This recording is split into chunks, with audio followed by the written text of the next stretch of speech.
Birdman here. Alright guys, here's the deal. Something different. Probably going to be a few parts to this. But we're in the Birdman's garage. And I'm going to introduce you guys to another side of the Birdman. A side that is past radios and past commentary and past all the high-tech physics and education talk and the ranting and raving on politics. I'm going to be civil, human, regular guy. Here we go. So this is what my garage looks like. Semi-finished. And a lot of parts, guys. A lot of parts. Right there we got freshly done heads. There are the rockers on top of them. Right there is another set of heads.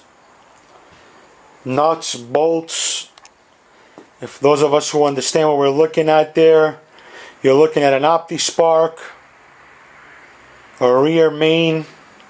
Underneath the rear main is a harmonic balancer, a timing chain, timing cover, blah blah blah blah. Intake manifold, smog pump, parts cleaner. We got a valve cover in there for the head. It's a spun crank. And there's the block. That's a block. It's an LT1 second generation. It's been done up, but you can see the cylinders are nice. I'm going to go through them one more time. Make sure everything is clean. New freeze plugs. The whole 9 yards. I don't want to spin it around. I only have one hand and I don't have a mechanical crank for this one. This has to be done manually. On the floor we got calipers back there. That's another block. That's an LT1 block also, but that's a 4-bolt main. That block is a 4-bolt main directly out of a Corvette. This is the block that is shared between Camaro, Impala, certain LT1 Cadillacs. The Roadmaster had this motor in it. It's a 5.7 350 LT1 Chevy. Oil pan with another timing cover. I collect these timing covers. They're hard to get. I probably got about 6 of them. There's one there. There's one there.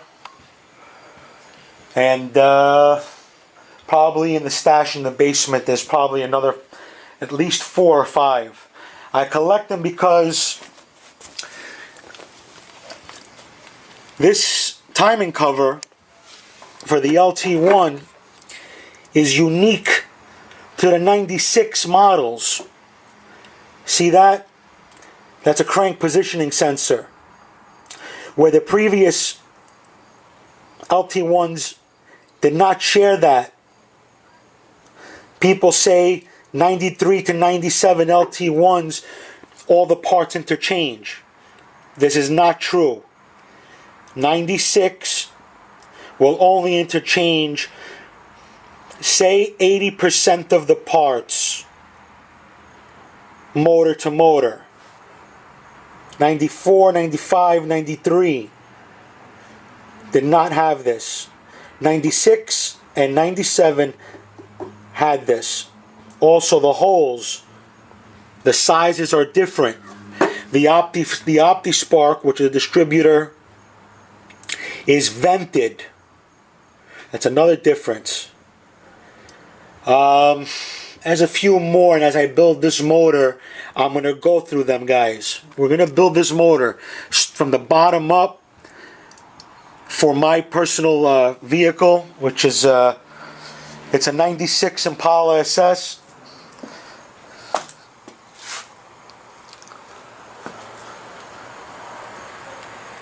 As I was saying, this is my personal vehicle.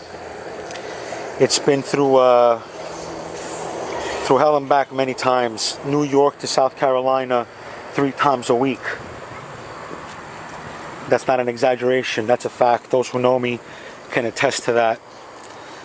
I'm going to back up, give you an overview of the car without catching my reflection. Because I know a lot of you mud ducks are trying to figure out what I look like. That's a secret, you ducks.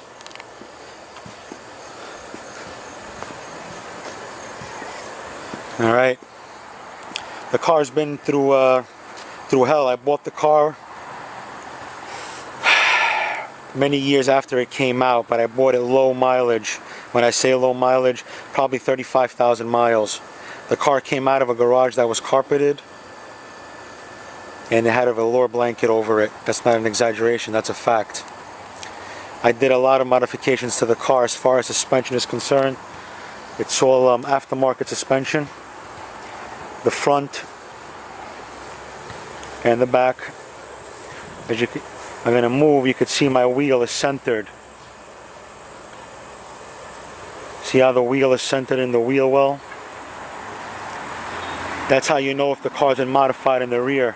The rear's got a Hotchkiss suspension system in it. The front does also.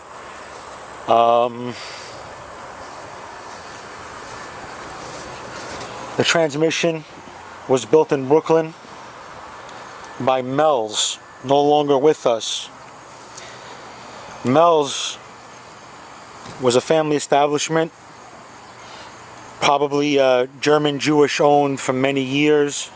It was a father-son operation. They are no longer with us. Mark shut it down and sold the building to Asians, like many establishments did in Bay Ridge. But you can look up Mel's. They were well known. The transmission is a level 2 race transmission, high pressure for shifting, the whole 9 yards. As you can see, the rear of my vehicle there, I fishtailed. Yeah, what you see in the background is mine also. That's a '96 Camaro SS. Alright guys, this is the baby that motor is going to be going into. Alright guys, right there is the Summit Racing box, and what's in it is gaskets and the new oil pump. Let me take you over there. The only reason why I'm covering certain parts is because there's stickers all over my floor with my address on them. And if any of you ducks show up over here, I'm going to split your melons open.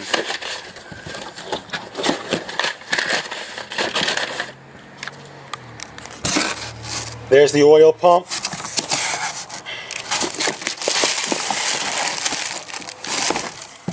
And the 2 gasket sets for the LT1. The rotating assembly arrives tomorrow, where this video will be picked up. Alright guys. Alright guys. So we're back before the next day. As I mentioned earlier, that the next time you saw the camera turn on, it would be tomorrow, but it's not. What's happening is, I've been cleaning these parts, right? And it's funny because they look white after all these years. This is an aluminum piece here. This is the rear seal. These are the valve covers. And that's the spider that holds down the, what's the proper name for it? Anyway, they look like figure 8s. They hold down the top of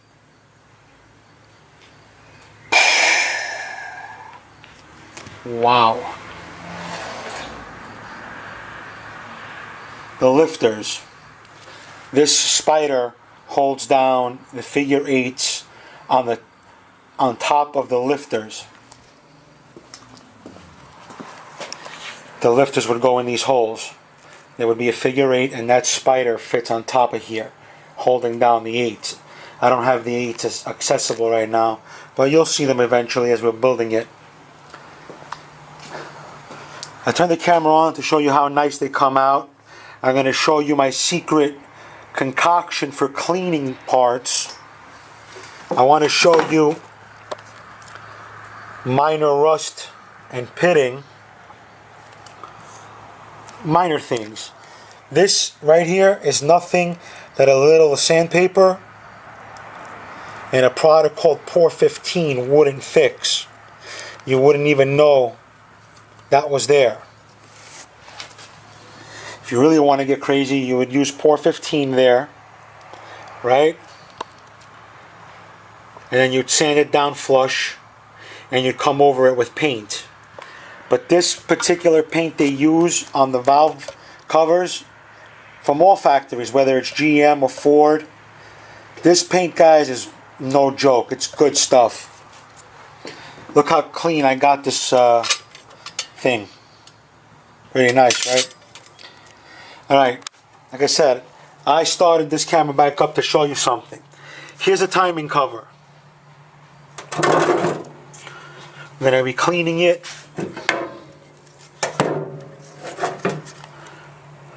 There's the inside of the cramp positioning sensor. On the block through the snout right here, there would be a 4-point reluctor. We'll get to that eventually throughout these videos. Here's my secret concoction for cleaning all parts, whether they're aluminum or they are steel or cast, doesn't matter. Don't use this on your polished rims. I'm talking about cast aluminum here. Stuff that you will polish later, but you want to really clean it. I use Super Clean degreaser in the purple stuff. I use engine degreaser, and I use brake cleaner. That is my trinity. The one chemical you don't see, because I don't use it on every part, only on the internals, like I use it on the surfaces of the galley before I put down the bearings. Like here's the rear main. I would use WD-40 here, wipe it clean, then apply my bearing. That's the chemical that I didn't show you yet. Right there. WD-40. Guys, these are not endorsements of chemicals or knocking other products. Earlier I knocked the Goodyear hoses. Now I'm showing you the chemicals that I use. I don't get paid to advertise or to talk bad. I'm a consumer. And if I'm not happy with something, I'm going to let you know. These 3 chemicals plus WD-40, I'm very happy with. The Goodyear hoses, I'm not happy with. Alright guys, we'll be back. Okay guys, so this is what the final product looks like after it's been degreased and cleaned. Now, what happens here? Let me see if I can get better light. There we go. What happens here is this. All the heavy stuff is off. It's clean. See that? We inspect it for cracks. Even that looks like a crack right there. But looking at it with my eye, I know it's not. Because that crack would split right through the front and it's not. Okay? Here's the deal.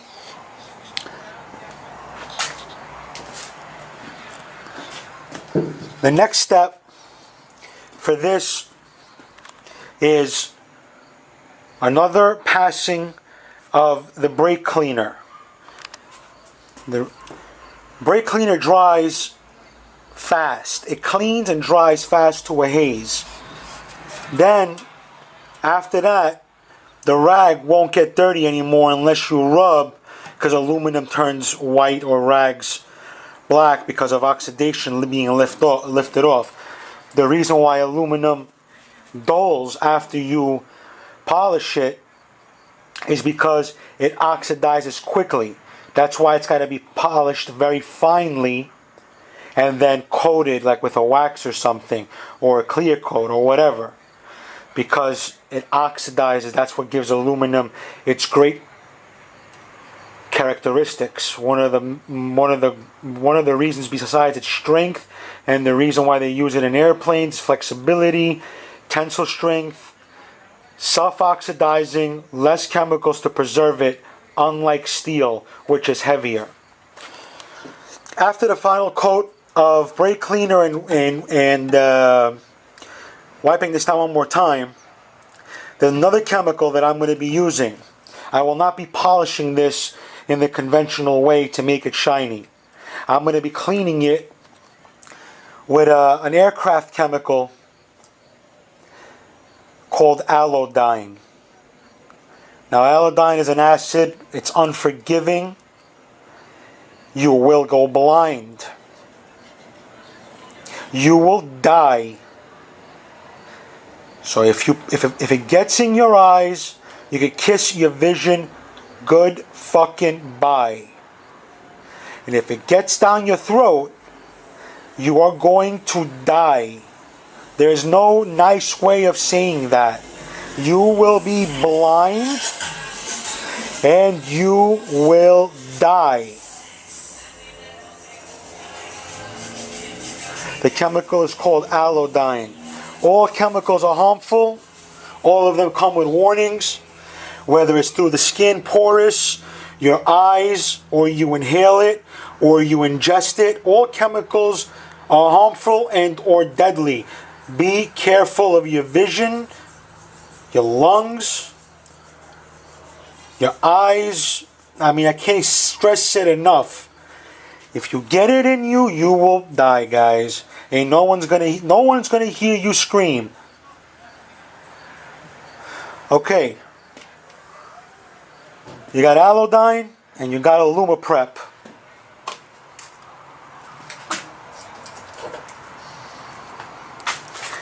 Alumaprep.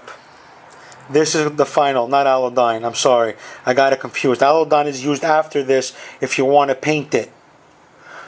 Alumaprep can be used to clean aluminum pretty nicely. Use it as your own risk. It's an aircraft chemical. The old school guys used to use Alumaprep and allodyne on their IOs to strip them and paint them. And they preserved them for a long time. Guys, tomorrow's another day. I'll see you later. Alright guys, so this is the bottom of the intake manifold. You probably noticed the picture quality changed. I'm recording with my stupid cell phone because where I'm located right now is not my normal place where I'm working on my motor. It's a different area. Anywho, this is the bottom of the intake manifold. 1, 2, 3, 4. There's a cap that goes here. That cap. I pulled it off and I cleaned it all up. Okay, get rid of all of this carbon and oil buildup. 1, 2, 3, 4, 5. These are plugs to clean it out and whatnot. Okay?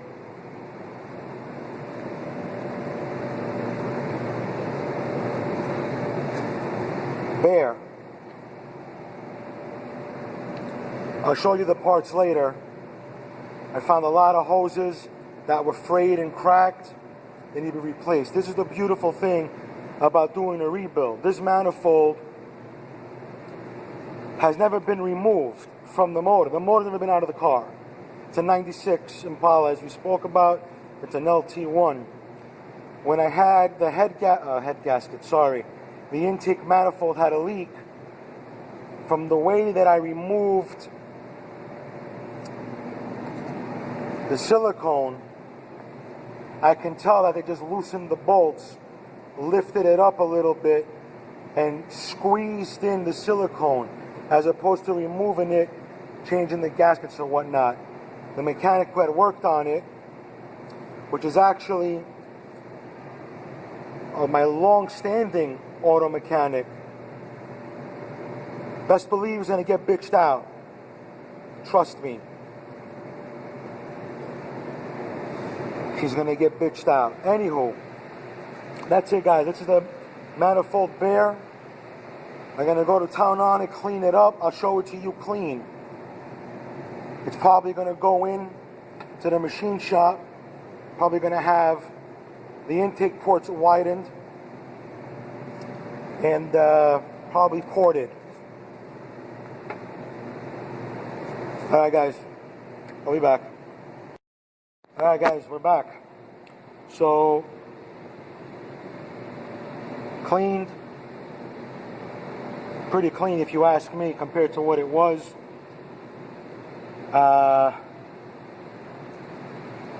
All of the dirt and oil is removed.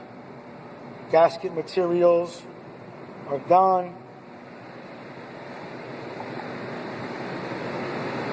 A lot of the built up carbon and dried up oil is gone. Remember, this is done by hand.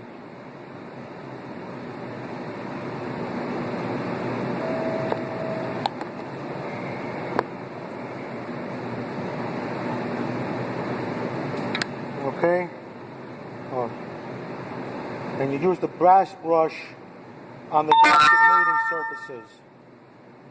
Now, a lot of chemical. Look inside the runners. This camera probably doesn't do justice, but you can see I got in there the best I can. And now I'm going to see if I can get some sandpaper or something and just polish this just a little bit, nothing crazy. And we'll begin reassembling it. Alright guys, we'll be back.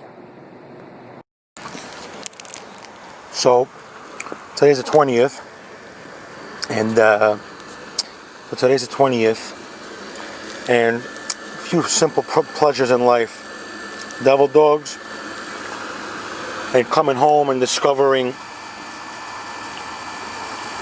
that very key and important things have arrived.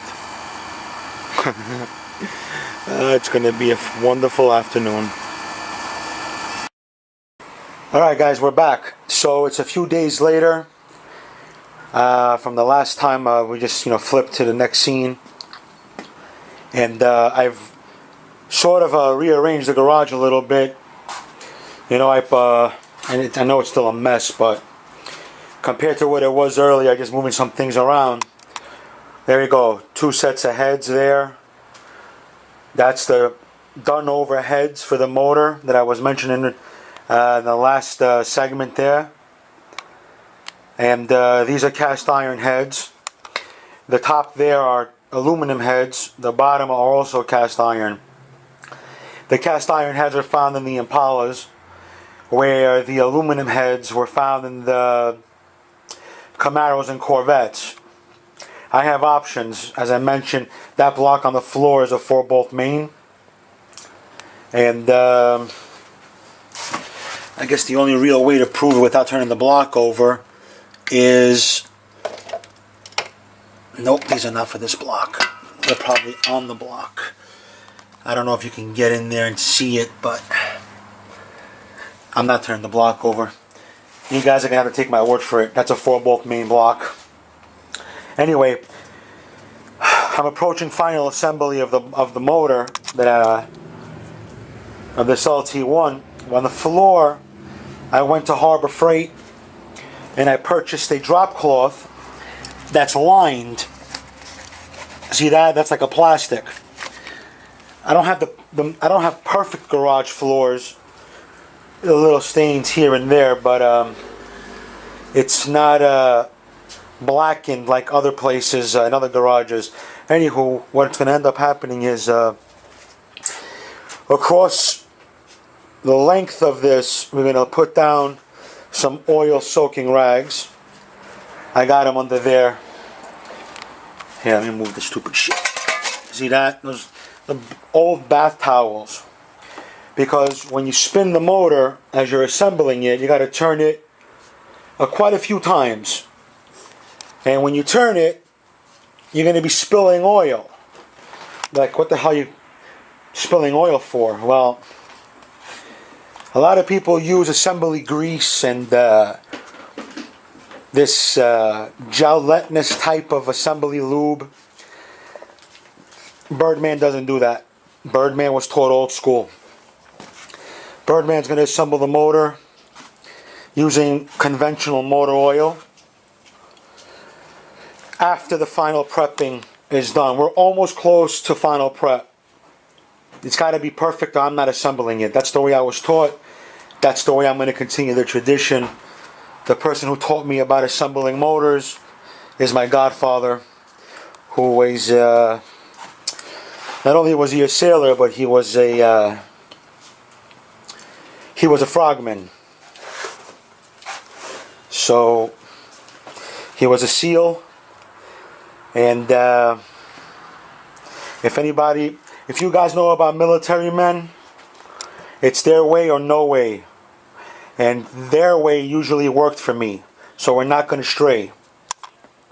Anywho, we're almost there. How you're going to know that the motor is ready for assembly is when you spray down the cylinder with WD-40 and you take a shop towel, a paper shop towel, either a white shop towel or a blue one, not a terry cloth, not a red one like this, a paper one, and you rub the cylinder and the towel comes back and the towel is oiled, but it's not black. It's got to come out clean. And this goes for the galleys here. It goes for the whole block.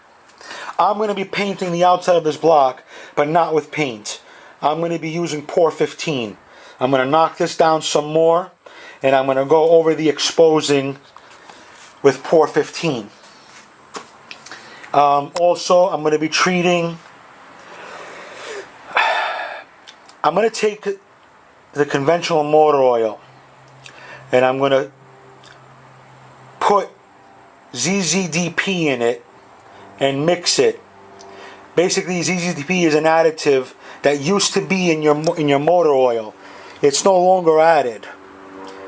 It's no longer added to any motor oil because of EPA regulations and emissions and all kinds of classified bullshit. ZZDP protects your camshafts. Though this is a hydraulic camshaft setup, I don't care. We're going to add it. Also, there's another product called Z-Max, which allegedly soaks into the porous metals. I'm going to be treating the cylinders with that, and then installing the rotating assemblies. It's got to be perfect, guys, because he who builds the bottom end is the person who condemned the top end. And that's important because later on in this video, this might be a 2, 3, 4 part video, but later on in this video and in this build, I will explain to you exactly what I mean. He who builds the bottom end is the only person who can condemn the top end. Remember that. Because some people think just because they got 40, 50 years in a trade that they can't be taught or that they can't make mistakes. We all make mistakes. The problem with making mistakes is when you're paying someone to figure out what happened and to make repairs, when they're the one making the mistake and you're the one paying for it, that's where the problem lays. And as I mentioned, we will speak about that later on in this video. Okay, So the rotating assembly, I think I showed it earlier. 4, 8 rings and bearings. Everything is here. Okay. This is a balanced assembly. Right there. Okay. There's a brand new crankshaft. A word on Eagle products. I've used them a handful of times in my life. I've never had a problem. Ever. Not that they have bad reviews, but if you want Birdman's opinion, my opinion says this is a good rotating assembly. Spend the extra cheese, get it balanced. Okay? Balance takes away friction, and friction frees up. Friction takes away horsepower. So if you remove friction, you build power. When you're building power, you're building torque. When you're building power and torque, you're building efficiency. And in a V8, you want to be fucking efficient. Because when you pound on that accelerator, you want every inch of power to come to those rear wheels. Okay. What happens here now is, here are the lifters. The roller, hydraulic. You got to soak them. First we're going to chem tool them and remove all the carbon from them. Every single one. Okay? Then we're going to take this vat and we're going to fill it to the top with oil. We're going to take this vat after it's filled to the oil and we're going to forget about it all the way until the point when you are ready to put on your intake manifold. You want the oil to seep in here. You want it to get everywhere. The inside of this compresses. It takes a lot of force to compress that. So I'm not going to compress it nor try and destroy the lifter. But oil does seep. It's like water. It takes the path of least resistance.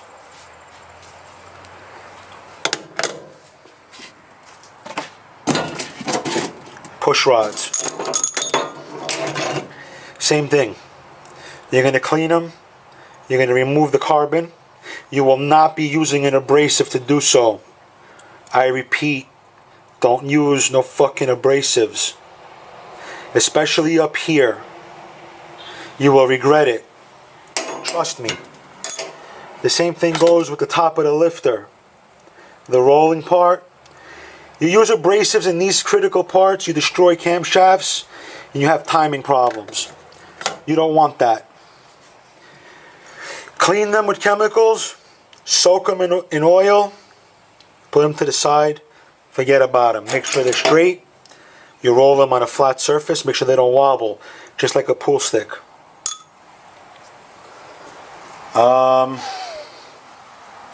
Here's the camshaft. As we're going into the LT1,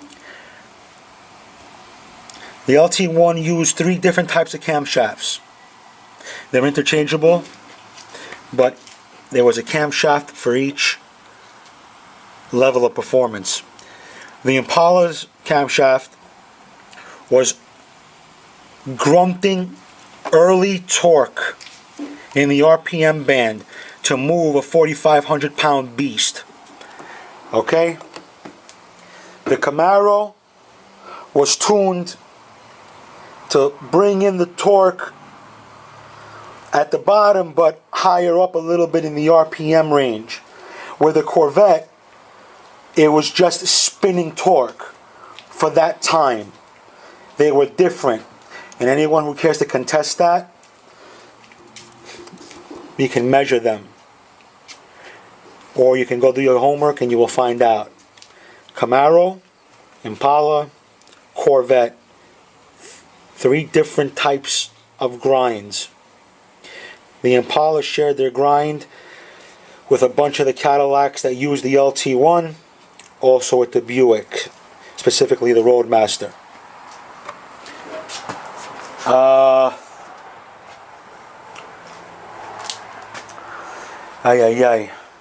Back there we got water pump. It's going to be brand new water pump. The alternator, I'm going to reuse the old alternator. The water pump is going to be new. The oil pan is ready to rock and roll. I cleaned it yesterday. I got to change the oil level sensor. As you can see, it's broken. Stock headers are going back in. I have hooker headers, but I'm not building this to be a race car. I just want my car back. Okay? It's my own fault. My own fault. Here is the OptiSpark. The OptiSpark, as you know, is the distributor of the LT1s. It's a very expensive piece, guys.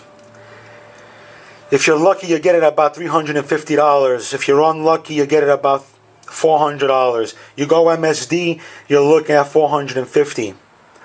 I've used AC Delco and Delphi. Delphi makes them for AC Delco, and the AC Delco puts their name on it. You can check that and verify that fact.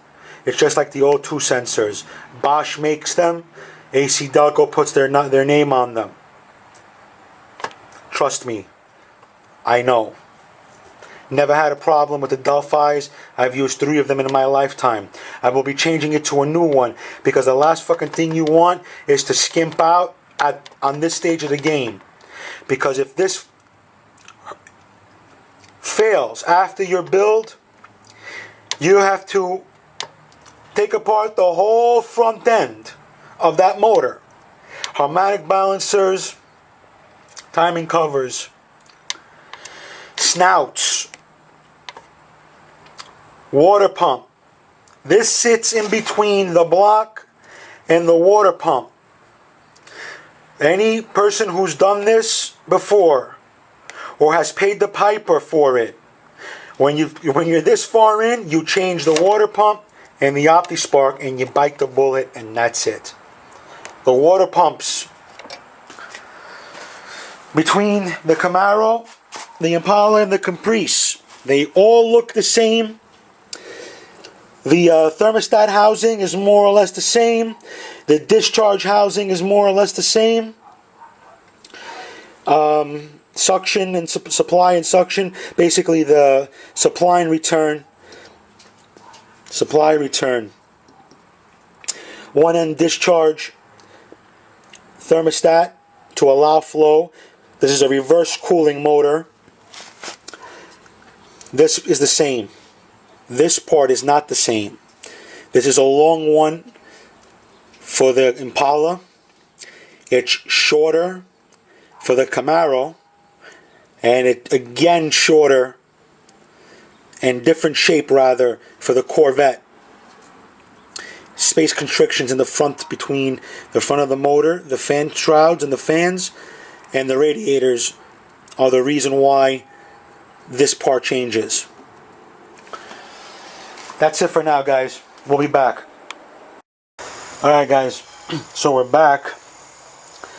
And I got the lifters soaking in oil now. I cleaned them with my concoctions, compressed air, got all of the chemical out, all of the residual oil out of them.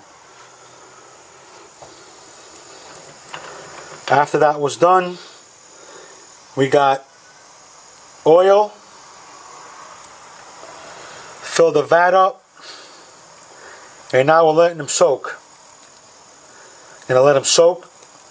Let the oil soak in there, like I said, all the way up until the moment where you're getting ready to put the intake manifold on. You'll see as the video progresses. The rods, cleaned them also.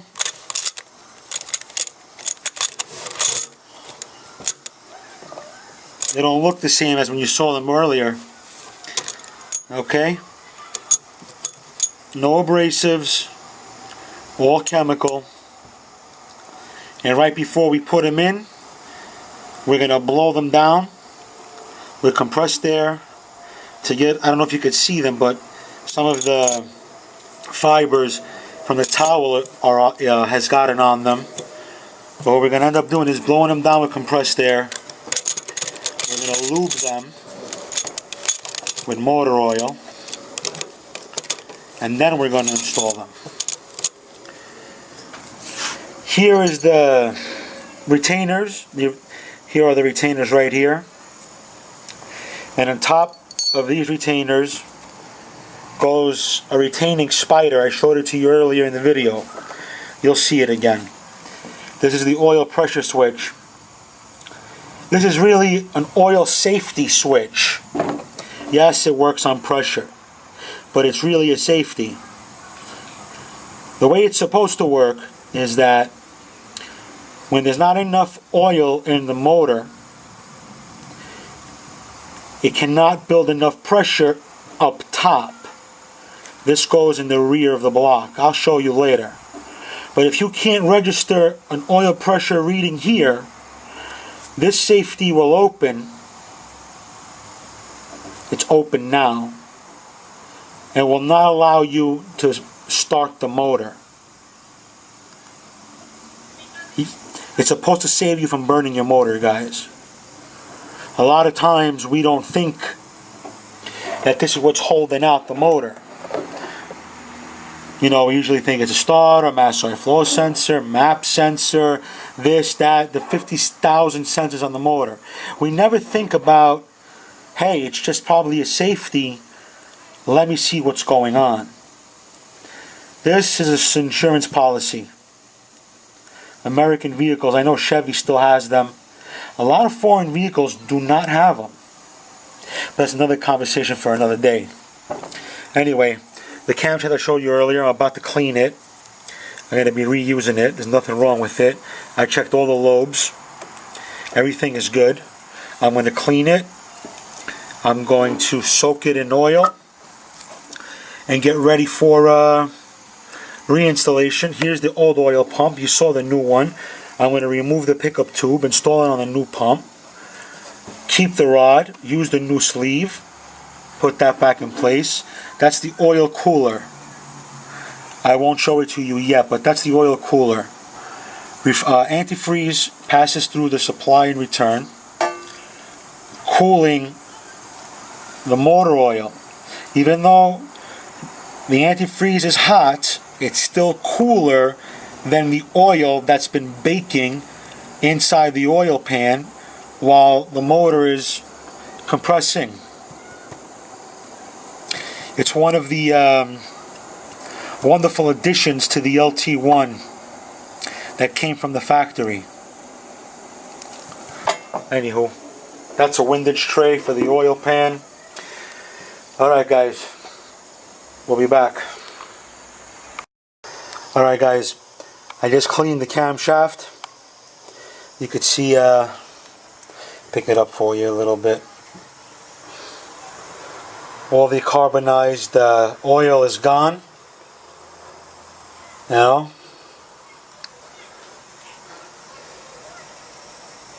it looks clean. The races, the lobes, I checked them. I'm not going to go through every lobe on the video, but here, you could see these lobes right here. There's no flattening. If there was flattening, they would be really shiny and flat. Anywho, now that it's clean, I'm going to cover it in oil, motor oil. These are clean rags in the bottom. I'm going to wrap it and forget about it until it's time for assembly. Alright guys, we'll be back. Alright guys, we're back. I started applying the Aluma Prep to the timing cover. As you can tell, if you remember what it looked like earlier, some of the oil stains are starting to come out of the aluminum. It's not perfect, but it's going to take some time. Okay, so I gotta work on this. It's the first time I'm applying Aluma Prep to GM's aluminum, so I'm taking it easy. because I want to see how it's going to react, because I don't know their blend for their casting.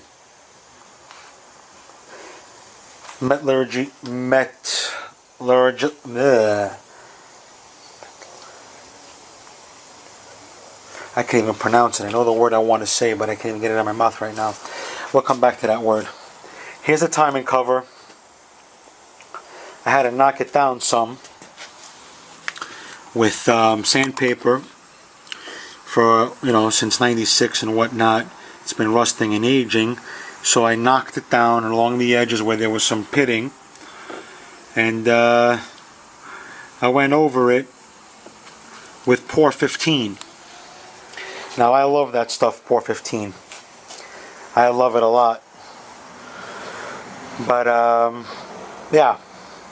So as you can tell, it's shiny. You can see my reflection in it. For those who are curious, you might be looking for me in the reflection. You probably won't see me.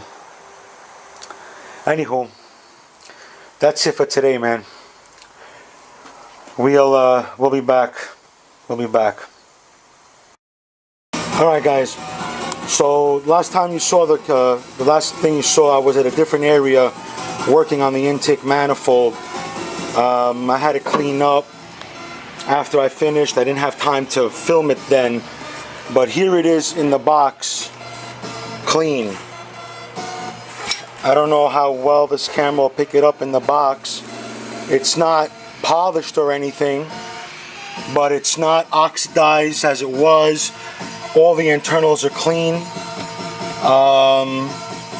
Later on in the film, right before I install it onto the motor, I will show you the whole thing. Give you much better views on the bottom as far as its galleys and cleanliness. Because a lot of things, they're still loose. I haven't bolted it all together tightly so I can move it around and upside down and twist it for you freely. But before it gets installed, I will show it to you. I just wanted to show you, that I just didn't move on in the video. Like I said, it's not 100% new, but it's clean.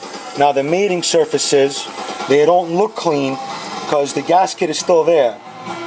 That's the last thing I'm going to do right after I install it. I'm going to clean the gasket mating surfaces. We're actually back in my garage. This is in a box, and I'm going to move over to the block right now. So remember, I was mentioning to you guys that I was going to put some stuff next to the engine stand, because when you twist the motor for assembly, you got to do a lot of twisting, and oil is going to drip. This is just to catch some of the oil. I don't want to stain the floors any worse than what they already are. So I'm going to build it over this tarp. I have no catch pan. And then when I'm done and the motor's being slid out to go for install, I'm just going to grab this whole thing, put it, collect it, throw it in the bag, and just throw it out. $8. An $8 cleanup is cheap. All right, we'll be back. All right, guys, we're back. All right, we're approaching assembly. All right. Again, the block is going to go through one more hand of cleanliness to make sure before we start the short block. Now, word from the wise was given to me, and because I've gained this wisdom, I'm going to pass it along. All right, this video is not just showing off and all this other stuff. A lot of people, sometimes I may come off a little arrogant. That's not the case. Though I can be very arrogant, I like to be humble when I can. Here's the piece of advice. Cleanliness is your friend.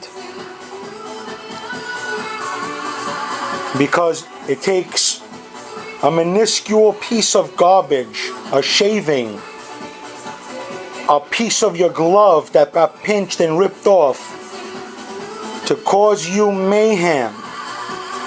Do you understand the word mayhem? Where you're going to be scratching your head, and then when you're done scratching, you're going to be banging it off the goddamn walls trying to figure out what the fuck is going on. Well, what's probably going on is that you got some shit stuck somewhere and you fucked yourself. Now, that's the piece of advice. Cleanliness is your friend. When you put your napkins in here, your shop towels, right before assembly, they should come out spotless. Now, going through inspection of the parts, I got them up on a makeshift table. Here are 3 of the lubricants that are going to compose my assembly concoction.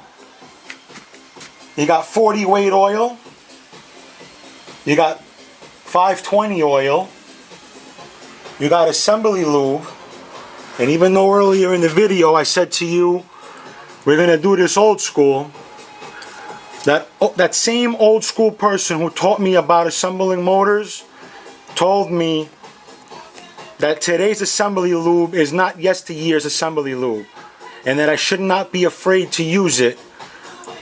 See that? Semi-synthetic. Eliminates dry starts. Now I read this thing. I did some homework. It contains zinc and mollies and a lot of other chemicals, including, but it's not labeled, something that is very similar to ZZDP, which is essentially is zinc. Now, that's important because ZZDP was removed from your oils a few years back because of EPA regulations.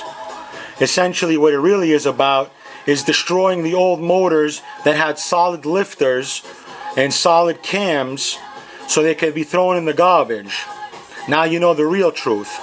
Okay, upon inspecting the rotating assembly, an Eagle, I've used them in the past, quite reputable, I love their product. I did find 1 flaw out of 8 pistons, okay? I'm not mad at them. This is not going to hinder me remaining a customer, but this piston back here, upon inspection I found shavings, and you see that? Inside there also, let me see if I can get this piston. There's oil. And with that oil on this side, see if my camera pick it up, there's shavings. You see them? Right there. Next to the wrist pin. Underneath that backward F. Those are metal shavings. See that in the galley, in the oil ring galley? That's a metal shaving. That's because they didn't do a good cleaning when they put this together, but that's because this rotating assembly, as I mentioned earlier, is balanced. So 1 out of 8 pistons came to me with crap on it. I'm going to clean it. I'm going to clean everything before it goes in. That's why inspection is very important. Bearings, piston rings, new bolts. Now, new bolts. We'll talk about them in a little bit. Thread sealant. Talk about cleanliness. You see that? My cigar ash fell. Okay. Now, here are some parts that belong into the inside of the motor, less these 2 bearings. I know, they look like a bunch of nuts and bolts and screws just sitting there. Birdman, what the fuck are you doing? Don't you worry about a thing. I know where every bolt goes. Trust me. Here are more bolts. I know where every bolt goes. And a bunch of those are not going to be reused. Those are a lot of them are the head bolts. There goes the helical gear that fills the plug on the block where the old school coils would go. Coils, the distributors. Now, tools. Tools are important. You can't do shit without them. They got to be all in one spot out of the toolbox so you can see them, lest you open end wrenches. They need to be clean. They don't have to be surgically clean, but clean. This is an angle gauge for torquing specs, because some bolts and nuts are torqued to a predetermined torque and then to an angular torque. Piston ring compressor, okay? That is a torque wrench. On your torque wrenches, here is a piece of advertisement. Now, your torque wrench needs to be excellent. It needs to be calibrated and of an excellent maker. You know Snap-on don't fuck around. Why? Because now we're talking precision. If you're off by a half a pound or a pound because you're out of calibration a little bit, it's okay. But when you have good tools, you know that you're more or less dead nuts. No problems. You need a hammer to drive your pistons in. I got tools, guys. I got a lot of tools. Alright? I got tools.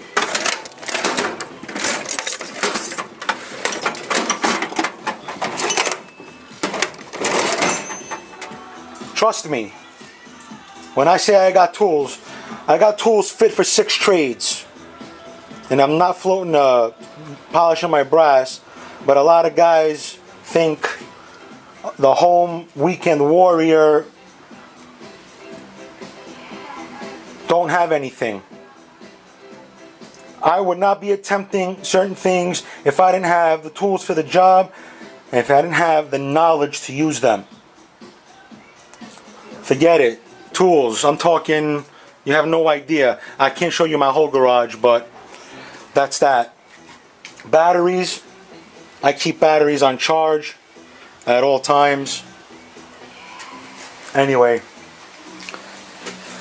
Okay guys, now, you saw the rotating assembly. Here are clean parts that are less that. That's a new distributor in the box. There's the old one.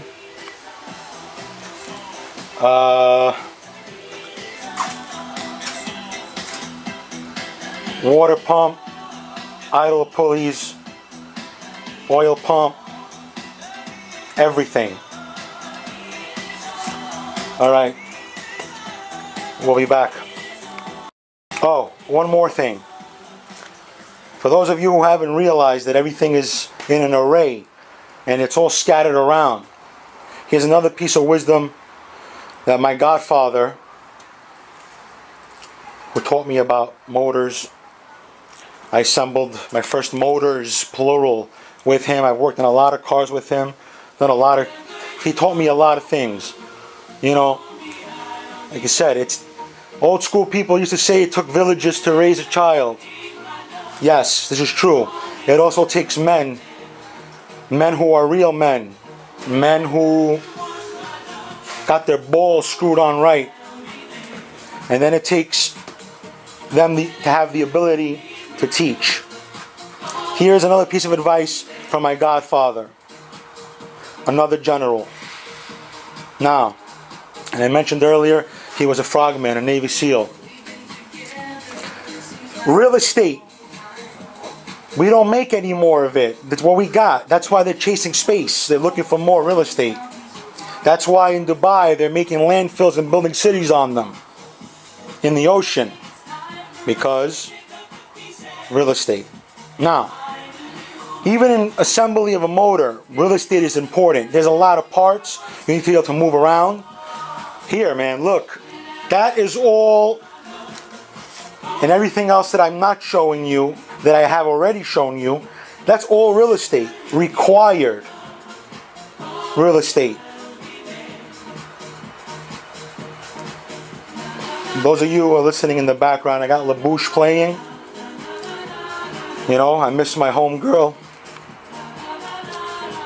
Melanie is gone. She fell to the monsters of the night. But that's okay. A word about Melanie. You know that female singer, Beyonce Knowles. If you listen to Melanie, you'll find out whose style she borrowed. Though music is subjective, I believe if you listen to LaBouche, you'll come to agree with my opinion and assessment. Alright guys, we'll be back. Alright guys, we're back. And the block is upside down. Final cleaning has been done. As a matter of fact, I'm going to show you what final cleaning is supposed to do. Here's a clean towel. Now this towel is going to come up a little yellow, if at all. It's going to be yellow because of the penetrating oil that I've cleaned the cylinder walls with.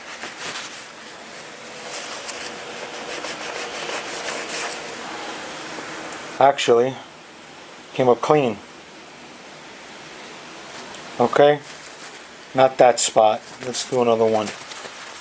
That's from the galley that I touched. Here. Here's my finger on it. Okay?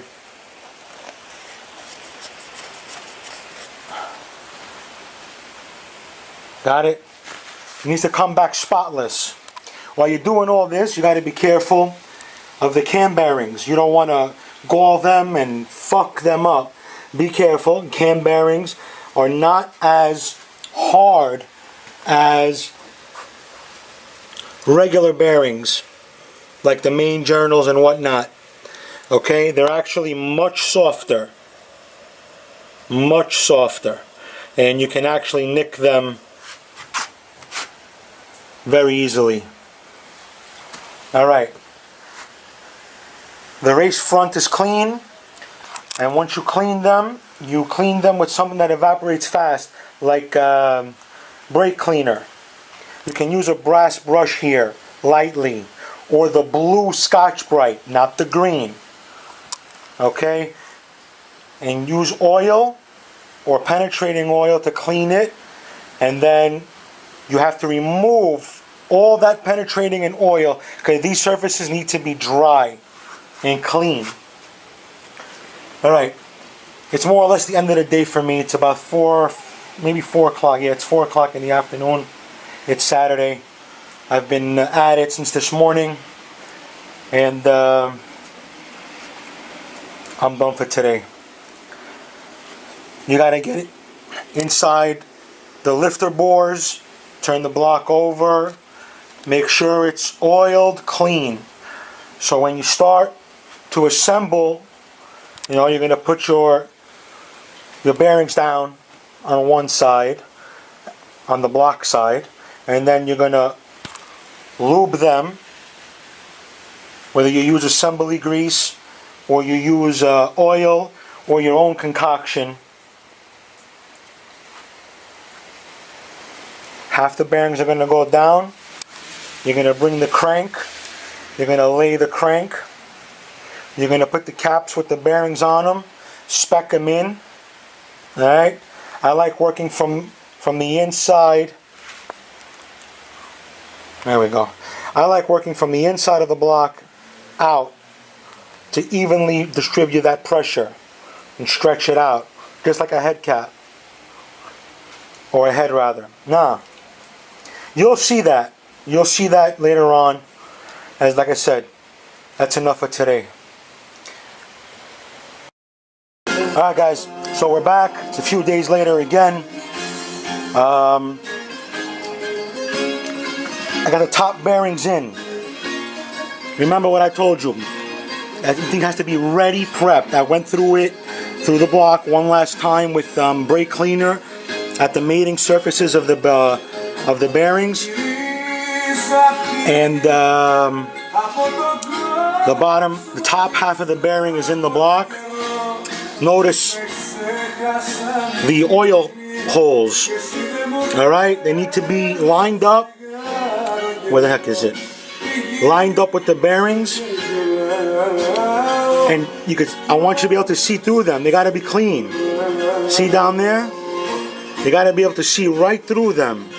Because those oil holes, this rear one leads to the filter location. These right here feed down into the camshaft bearings. Okay? Or up, because the block is upside down. So now I'm going to do the caps, and then I'm going to get ready for assembly lube, and I'm going to cap it down, 77 foot-pounds of torque. Mind you, I said assembly lube. During the video, I tell you about my concoction that I was taught. My godfather and I have been going back and forth after much research. He's telling me to use assembly lube straight up and to only coat the cylinder walls with the concoction. So I listen. That's how I learn, and that's what we're going to do. We'll be back. Alright guys, here's the deal. Bearings are in, assembly lube is on. Liberally, but fine it out, you know? You don't want clumps and then all kinds of shit. That little air bubble, I'll get rid of it. I don't want it there. I'm sure there's nothing to worry about, but I don't want it there. Okay? Every bearing on the top of the block, which is really the bottom right now. Now, also, the thrust faces on the rear bearing need to be coated. Do not make the mistake and not coat them. You're going to regret it. Now, if you look at the bottom, you see how the assembly lube drizzled down into the cam bearing? See that? Okay. What's that? This one didn't drizzle down yet. I have to check why. I will check. But basically, that's a good sign when you see it drizzle into the cam bearing, because it means that oil hole is clear. But I will find out what's going on right here. Now, next time you see it, I will have the caps on and ready for torquing. We'll be back. Alright guys, here's the deal. All the caps are in place with the bearings, and I also have the assembly lube underneath it. What happens here is, this is the position. Here's the oil cooler position. The windage tray bolts go as follows. Away from you with the oil cooler positioning on the block, the oil cooler position, you have the long windage tray on the center mains. That's the position 1, 2, and 3. And while we're on the bearing topic, this is a piece of information that has recently changed from the last time I've done a block. Read it, there it is. Important instructions. It pertains to the bearings and the bevel position for the retaining. There you go. In case you lost yours or you didn't pay attention. We'll be back. Alright, so we're back. Again, it's a day or two later. It's been a while. Probably a day or two. You could see it might look a little dry. Don't worry, I'm going to re-wet it. But we're here, man. Crankshaft is in. The pistons are in. Torque down properly. The windage tray is in. The oil pump with the oil pickup is in. I'm up to the rear main seal. It's going to be in a little bit. And that's it. Then I'm going to re-soak the inside of the motor. I'm going to put more motor oil in the pickup. And by hand, I'm going to spin the pump to move the oil. It's going to seep here. So we're going to put our finger there a little bit and block it. It's really about it, man. hopefully today you get to see it short block to a long block done. Alright, we're back. Alright guys, here's the deal. Take a look at these screws and these studs and these bolts. Okay? Look at that. 3 of the same nuts, 1 stud with a breakage space in the center. Okay? 1 stud with a bolt in the center. As far as Birdman is concerned, I do not believe this nut removes from this stud. Okay? And if it does remove, it's, I think, by luck, because obviously it is threaded on there. But if you try to remove it, you're going to hurt the threads. And this bolt with the space, it looks like 1.5 inches space to me without measuring it with a ruler or a caliper. These are the bolts that hold the rear main seal, 1-piece rear main seal to the block. This is a new seal. I already changed it. You got to heavily oil it and or heavily coat it with assembly grease. There is a gasket that fits to it. Okay? I show you this because earlier in the video I said to you, I remember where every single screw and nut and bolt goes. I do. But the motor's been disassembled for over a year now. Well over a year. And I got stuck here. I really had to think. And in the end, though I had an idea, I wasn't 100% sure. I had to dig into the engineering manuals of the car, which I own, and really move around some books in the brain. But this is them. For anybody who's in the same boat as me, that there's not enough hours in the day, recognize them. The rear main seal has 2 studs up top for the oil pan to grab onto. I tighten these down. I don't use a torque spec.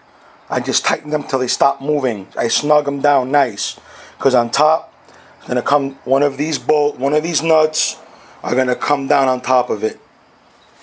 I know it's very unscientific, but it's aluminum, guys. It's aluminum with a little bit of a classified bullshit metal bolt. One or the other is going to snap. Probably the aluminum or this rigid nut. And believe me, I've snapped a couple. Alright, it was an important part. I wanted to show it to you guys. We'll be back. Alright guys, so here's the deal. The rear main seal is in. Now this is a problematic problem, especially when the motor is on an engine stand. It's going to take some creativeness to get this seal on, and I'll tell you why.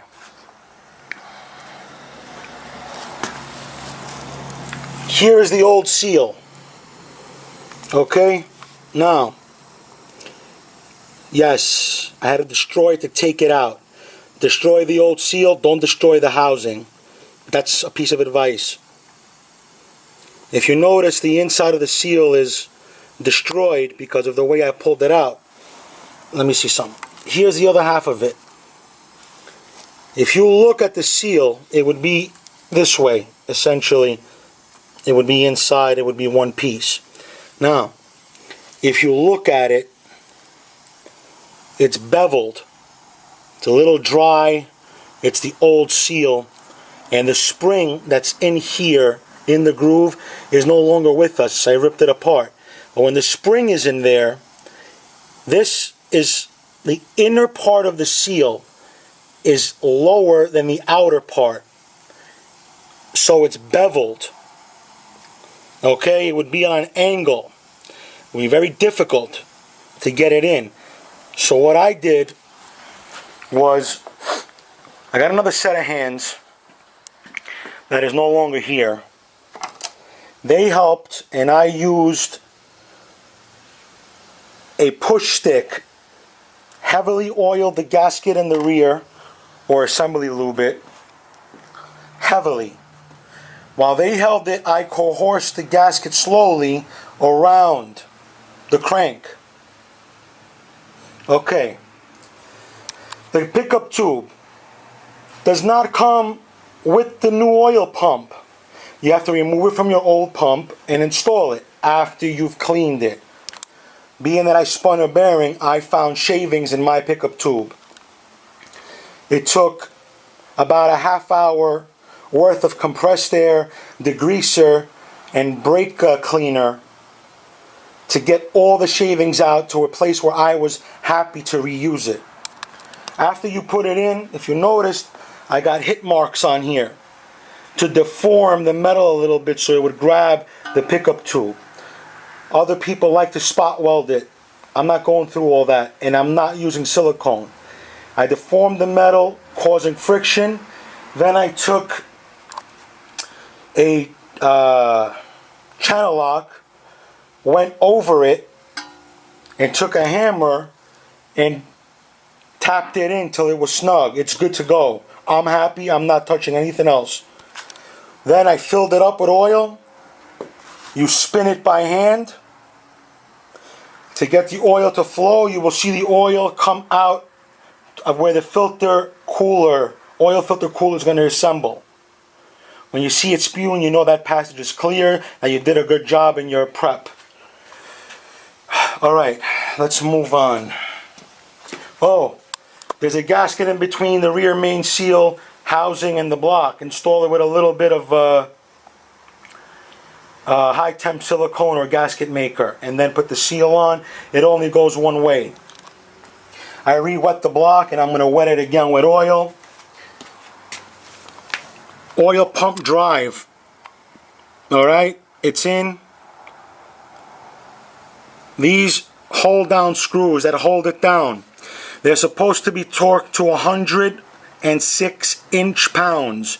106 inch-pounds. Along with the camshaft retainer. The cam is now in. Okay? Now, I do not have an inch-pounds torque wrench. I don't have, not that I can't borrow one and go buy one, but in all honesty, guys, it's a tool that deep down inside I'm not going to use very often at all. I don't see a reason personally for me to invest in it. How did I torque these down? I bottomed out the screws. I took my ratchet and then I snugged them so they would no longer turn. And then I went a quarter turn, just like a spark plug. That's it. These screws, I've broken this screw in the past when I did another LT1, because in one of the publications that I was using at the time, it was written as 106 foot-pounds. Me being a very new, I just didn't even think of it. I set my torque wrench to 106 pounds and I spun that bitch around and it just snapped. Luckily, I just was able to unscrew the broken bolt. Yeah. Now, screw. Now, that's how I did it, top and bottom. Alright guys, we'll be back. Alright, we're back on this, the front of it. I got the crank gear halfway set. Okay, see the gap?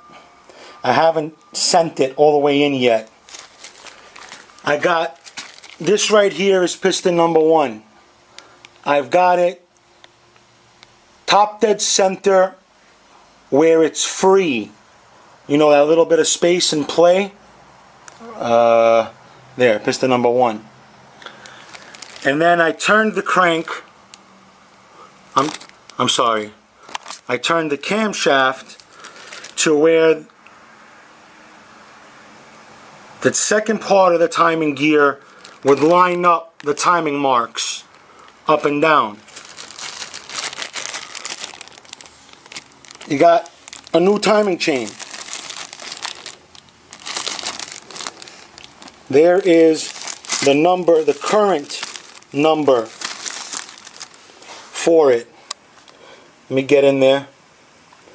A lot of time these numbers change.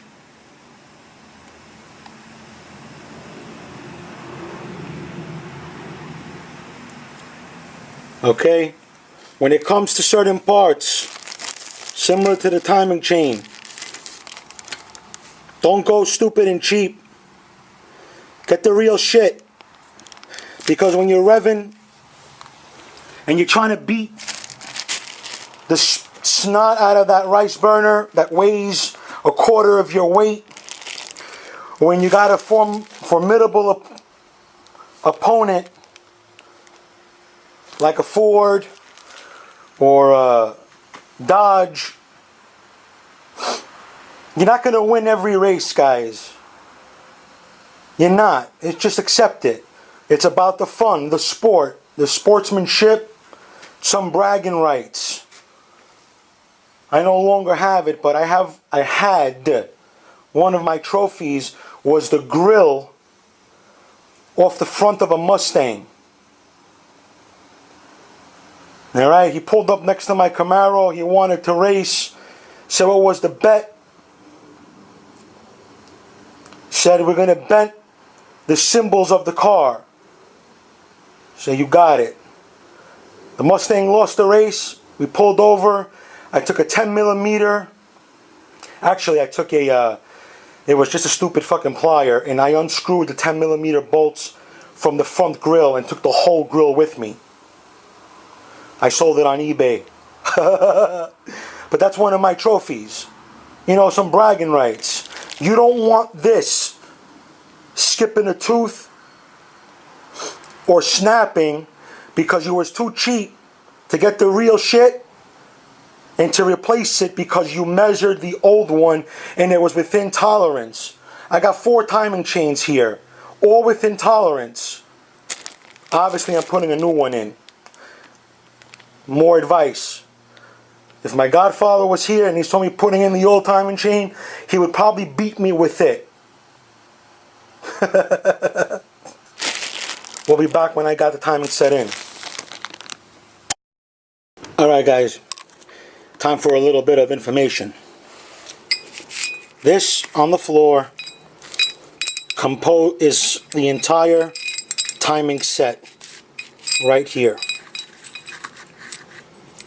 Okay, now let me see. We're on the floor and I want to show you guys something critical to the LT1. Okay, this right here is what drives the water pump. The stock water pump, there's a coupler right where my thumb goes, is touching, that couples this shaft to a shaft that protrudes from the water pump, which you'll see later on. So this is not a gear. This is essentially cut for engagement purposes of the coupling.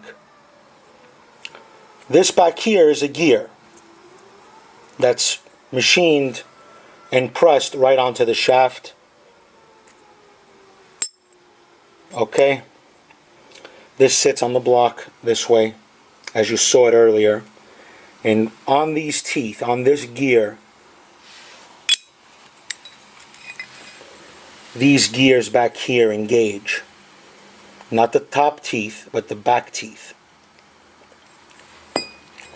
Let me see if I could set this up so you guys could see.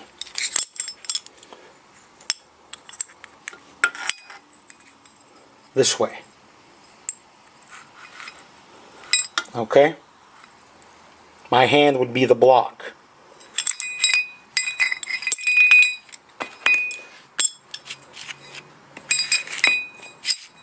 the crank would spin, spinning the chain. Okay, the crank would spin, spinning the chain spinning this camshaft, the camshaft, which is connected here, and underneath here, this is underneath, spinning the water pump. This is one of the 4 chains that I got, like I said. Here's the timing chain in place. Okay, I kept the old gears. There's nothing wrong with them. Okay, there's nothing wrong with the chain. But you're more likely to destroy your chain than to destroy these gears. Trust me. How did I drive this gear, this top gear, back into the block? I took another gear, which I have, the bevel out to me so it doesn't engage. I slid it over here. This is well lubricated earlier. And I went in with an old school screwdriver with a wooden rear and a rubber mallet, and I just kept tapping away until I seated it. Next will be the reluctor that will go here. I will wet this the fuck up. I will clean up the mating surfaces. I will in a little bit show you the timing cover with the new seals, and I will seal the front of the motor. This way I can seal the bottom end, because you cannot seal an LT1 until the timing cover's on. That's why they're a bitch to work on. A lot of people hate these motors. Okay guys, here's the deal. This is the timing cover with the new seals installed. Here are the old ones. Okay? Notice how I beat them out. Okay? This one pried out. Just I put a screwdriver in here and just popped it right out. These two were not so easy. What do? You turn this over this way. Get a screwdriver, line it up, hit it 3-4 times, it'll pop out. The same goes with this one. Then you lubricate the openings, you clean them out, you grab the new seals, you lubricate them very liberally, one by one. How did I set them? I took a piece of wood, laid it up top, came in with a rubber mallet, and worked them in. All 3 of them. Once they touch the bottom, you know that you're in. This bottom one, they're not ever going to be 100% flush, less the top one. Okay, that's the way they're designed. Now, you're going to heavily lubricate them along with the part of the motor that they're going to be installing on, which is basically the front timing cover. Okay?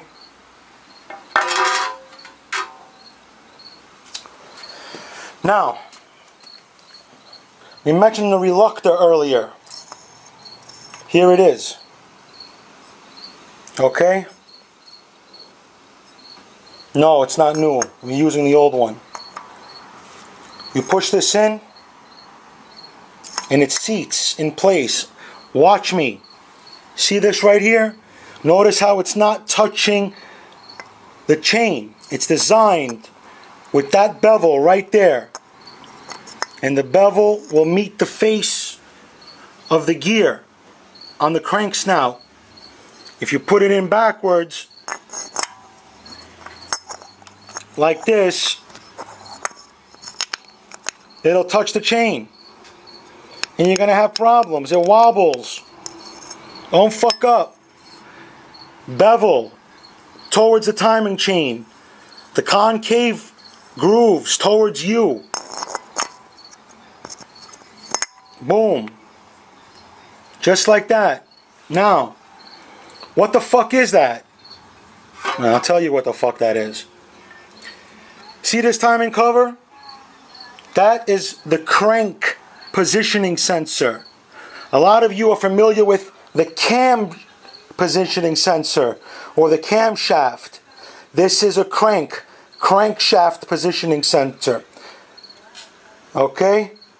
This reads the position of the crank for timing purposes. I'm going to clean the face right here. I'm going to lay down the gaskets. I'm going to make this timing cover part of the motor so we can seal the short block. We'll be back. Alright, so we're back. As you can see, my garbage pile underneath the motor is growing and growing. Timing cover's on. Timing sets in. Everything is torqued down. Those bolts right there. Some people say 18 foot-pounds. Some people say 20. Some people say 106 pounds. Birdman says 19 foot-pounds of torque and call it a day. You get right in the middle of everything, okay? Make sure they can't back out. Make sure they're tight. Make sure your torque wrench clicks. And ba-deeb, that's that. Now, timing cover is on. That screw is loose. That screw is loose. That screw is loose. Why? Because the OptiSpark, which is a distributor, which sits in that hole right there, mounts onto those three nuts, bolts. The crank snout will soon be visiting in its location. I re-wet the bottom end. Oil pan seal is on. Okay. The next step is to put the oil pan on it. Oh, speaking of the seal, if you look at the corner, right there it's a little lifted. And right there it's a little lifted. And right there you see RTV. And on this corner RTV. Yes, all four corners RTV. The blue gaskets, they go down dry. Take the greaser and brake cleaner, which dries fast. Clean the mating surface. This gasket goes down dry. Oil pan in. Remove the oil level sensor because it'll break. I already broke it. No worries, I have a new one. We'll be installing that afterwards. Seal the bottom end. And then we're going to turn the motor the other way to put the heads on so we can time it. We'll be back. Alright guys, here, the pan is on, okay? Mind where the studs are. Two in the front. On the left hand side of the motor, because the motor's upside down on the stand right now, on the third one in there's a stud. And the two from the rear main seal. Torque. They're talking 106 inches. Start from the center and work your way outwards on both sides. So one here, one on the other side, and go back and forth, back and forth, back and forth until you snug them all down. Keep going until they're snug. Give them a final turn. Or if you really want to be critical, it says 106 pounds. Okay. Back to the oil cooler. Two lines come in here, supply and return. They supply antifreeze to this oil cooler, which removes heat from the oil and dissipates it into the radiator system. Alright, that's a new gasket on the bottom. One goes up top, right here, like this. Onto the block it goes. Alright guys, the next time you see it, this part will be on and the motor will be right side up, ready for timing. Okay, the oil cooler's in. I got an oil filter there. Not much oil in it yet. I put the knock sensor in the block. Those open holes are for the motor mounts. Okay. There's a plug. Those holes are for motor mounts. Okay, I'm going to turn the block over. We'll be back. Alright, we're back. No heads on it yet. I cleaned the surfaces, degreased them. Everything is prepped. I stopped for a second. I want to show you guys some. Look into that hole. See if I can line it up. If you look into that hole, you'll see it looks like a slot.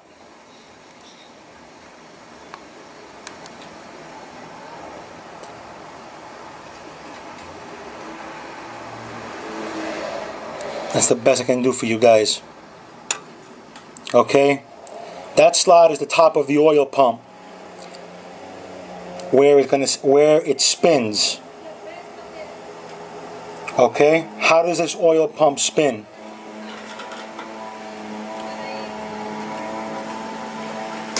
Okay, this is how it spins.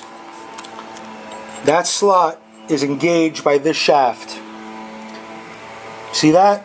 Okay. This plastic sleeve, yes, I said plastic, couples this shaft and that slot together. This slot will engage, this bevel will engage that slot, causing the pivot, and this sleeve is kind of like a coupler. I've never had one break. It came with a plastic one from the factory. As a matter of fact, I had a hard time removing the stock one. Not even a hard time, a hell of a time. Then, the other side of the shaft has a groove. This groove engages that slot. This is a helical. This helical goes in that hole, and for you old school guys, you remember that this hole is where a distributor might have went. You might even remember it on the other side of the block, to be honest about it. But they omitted it, used the helical. This helical is engaged by the camshaft. As the camshaft spins, it spins the helical, which spins the rod, which spins the oil pump. That's the bolt that holds it in place. Got it? I'll be back. Alright guys, some of you might have caught my mistake, but if you didn't, the shaft is in there now. Okay, you see it? Now I'm going to put the helical on it and whatnot. To get that shaft in there, I had to disassemble the oil pan and pull the oil pump back out to put it in, because it couldn't get the plastic coupler past that hole. I fucked up earlier, but I caught it in time, because once it doesn't go straight through, there's a mistake somewhere. Alright, let me put the helical on and let's get to it. Alright guys, the helical's in place, but something dawned on me and I want to show it to you guys, because a lot of people may scratch their heads. And scratching your head and not giving a crap causes motors to fail. Here's a screw, the nut, bolt, put it there. I'm going to pull this back out. Now, you notice the slot, right? And the slot here, right? How do you know when you're engaged properly? Because right there it looks like it's in, but it's not. Notice how it's not sitting on the boss. See that? What I like to do is get it semi-aligned where it looks like it's going to fit. Alright, getting it close, dropping it in, and when it sits all the way down and it's hitting the boss, you know you're engaged. Understand? See that? And then you're going to lift it up and get it over the boss.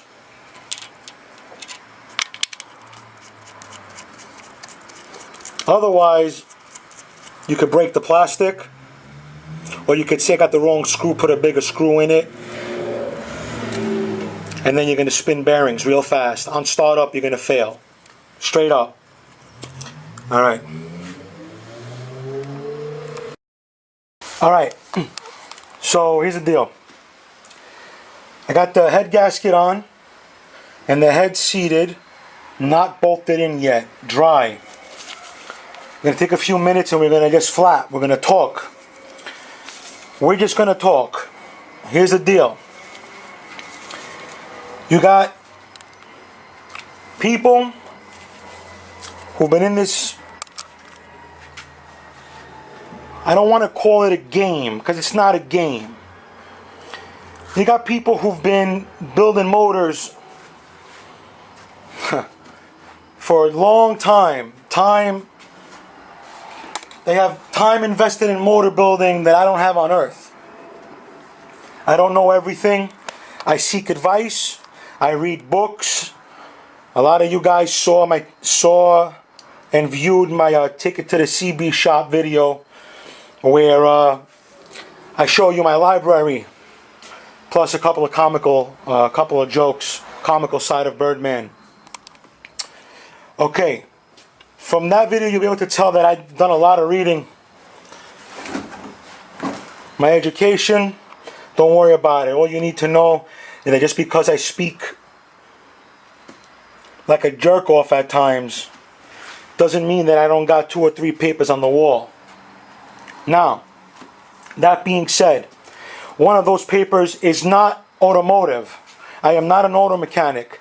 I am not ASC certified, though I could probably bet a Snickers bar that if I took that test, I would crush it. Now, yeah, that's me being arrogant. Forgive me, sometimes I do that. Here's the deal.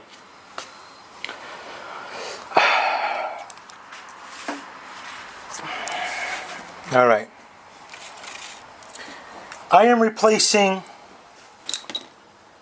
the stock head fasteners with ARP fasteners. Now, listen carefully. A lot of people are going to have a lot to say after I say what I say. And there's going to be commentary and conversation, and people are going to be like, I'm contradicting myself. No, I'm not. Listen to me carefully. 96 and 97 LT1 blocks. GM decided that they were going to use torque to yield bolts. This is a torque to yield bolt. Though, according to the color, it's not. Hear me. Pre-96 and 97, they were not torque to yield.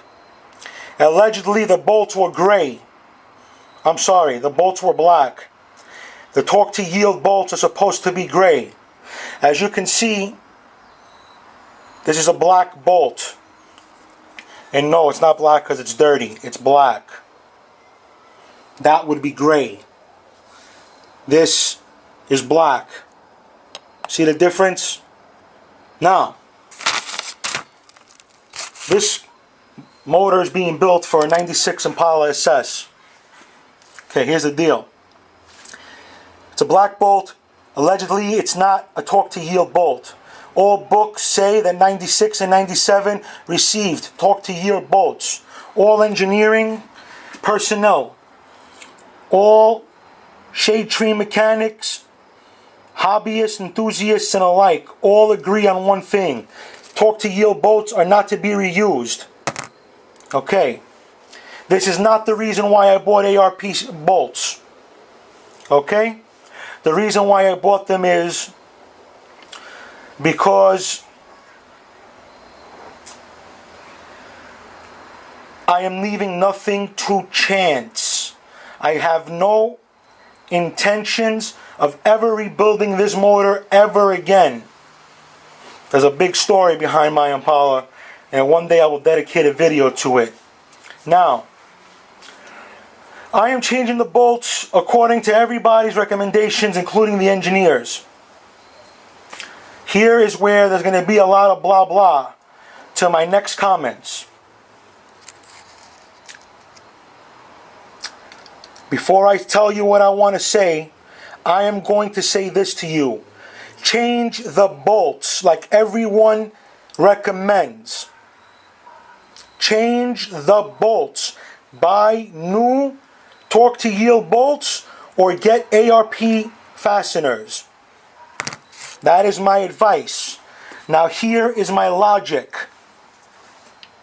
Torque to yield bolts, in my opinion, can be reused. Yes, up and down.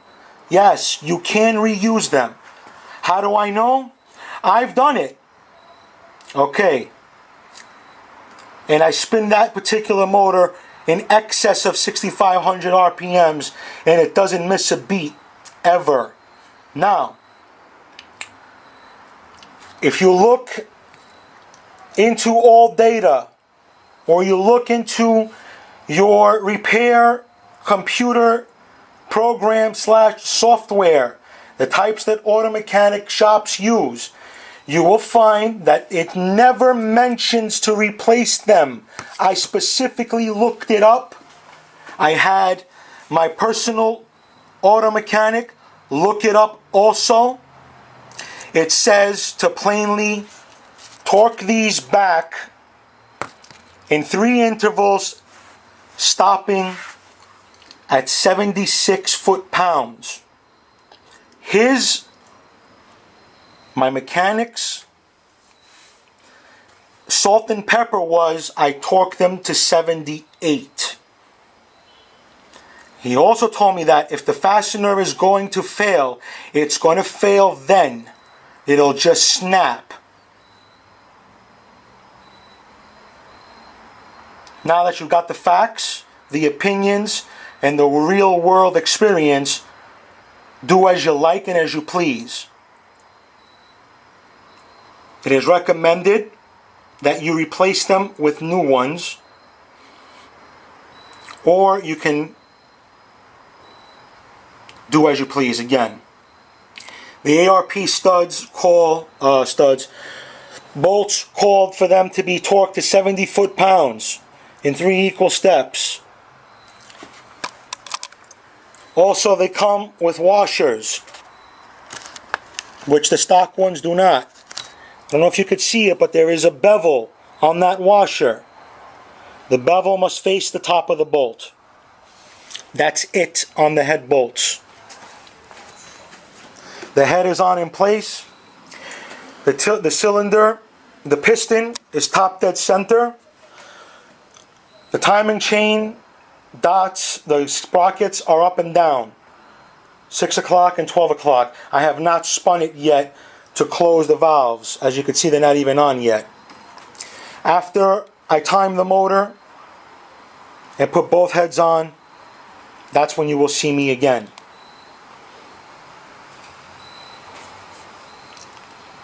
Got it? Good. One more thing. They have to be torqued using their lubricant. That's the torque spec they gave, using their lubricant, not motor oil. So I'm going to use their lubricant and torque. Also, LT1. See these bolts? All of them, the long and short ones. They have no sealant on the thread. Clean them up. Apply their thread sealer. Why? Most of the bolts on an LT1 protrude the water gasket. So unless you want seepage, and seepage causes leaks, and leaks cause leaking head gaskets and or something called hydrolock, because you cannot compress a liquid and then you spin the bearing. Don't say I didn't tell you. I'm telling you right now. Do what ARP tells you to do. This way, if it fucks up, you know whose head to split wide open. But rumor has it, ARP is for life. That's that. Alright guys, one last thing on the head bolts. Long, medium, short. There's only 4 medium-sized bolts, 2 for each head, and they go, this is where the exhaust manifold would go, and they go here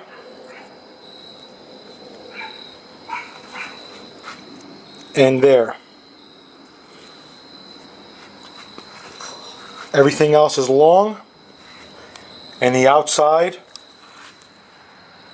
is short. All of them are short ones. Okay? This head is torqued down to spec, according to ARP's fasteners. I'm going to come in here now. I'm going to heavily lubricate everything again. I'm going to drop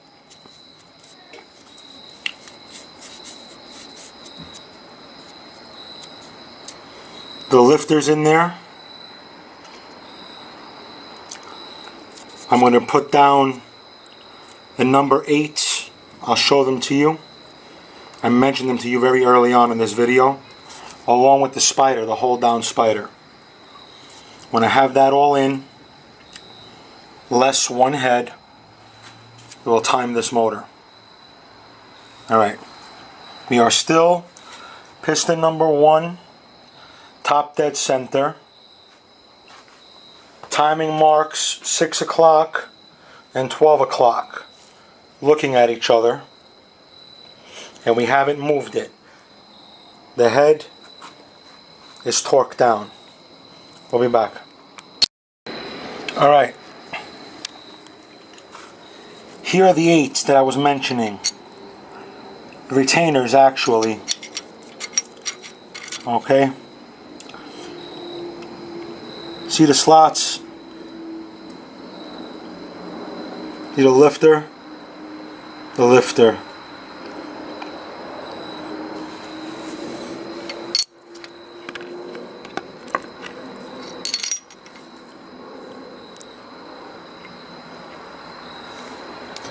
They were soaking for a long time. Retainer. Why? What's important about the retainer? Well,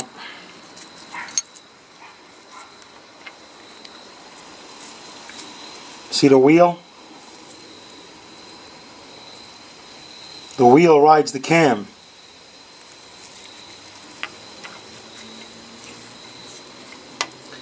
The wheel matches the slot, the groove.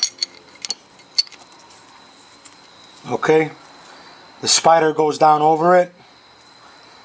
3 bolts. And that's the end of that. Now, let me get my spider and move on. I just wanted to show you this. Alright guys, here's the deal. I'm on a different camera than normal, and it's only because I'm being lazy to go inside and get it. This motor is timed. I know I told you I was going to show you how to time it, but it was quite the impossible feat as I thought about it, because you got to keep a sequence and you got to spin things, and it's just a lot to be timing a motor.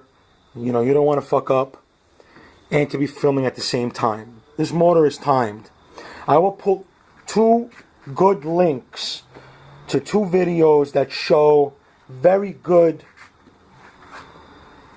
visuals and audios on timing. Had I did it myself, I would have done it collectively in one video, but these two videos that I'm going to link you to together are excellent.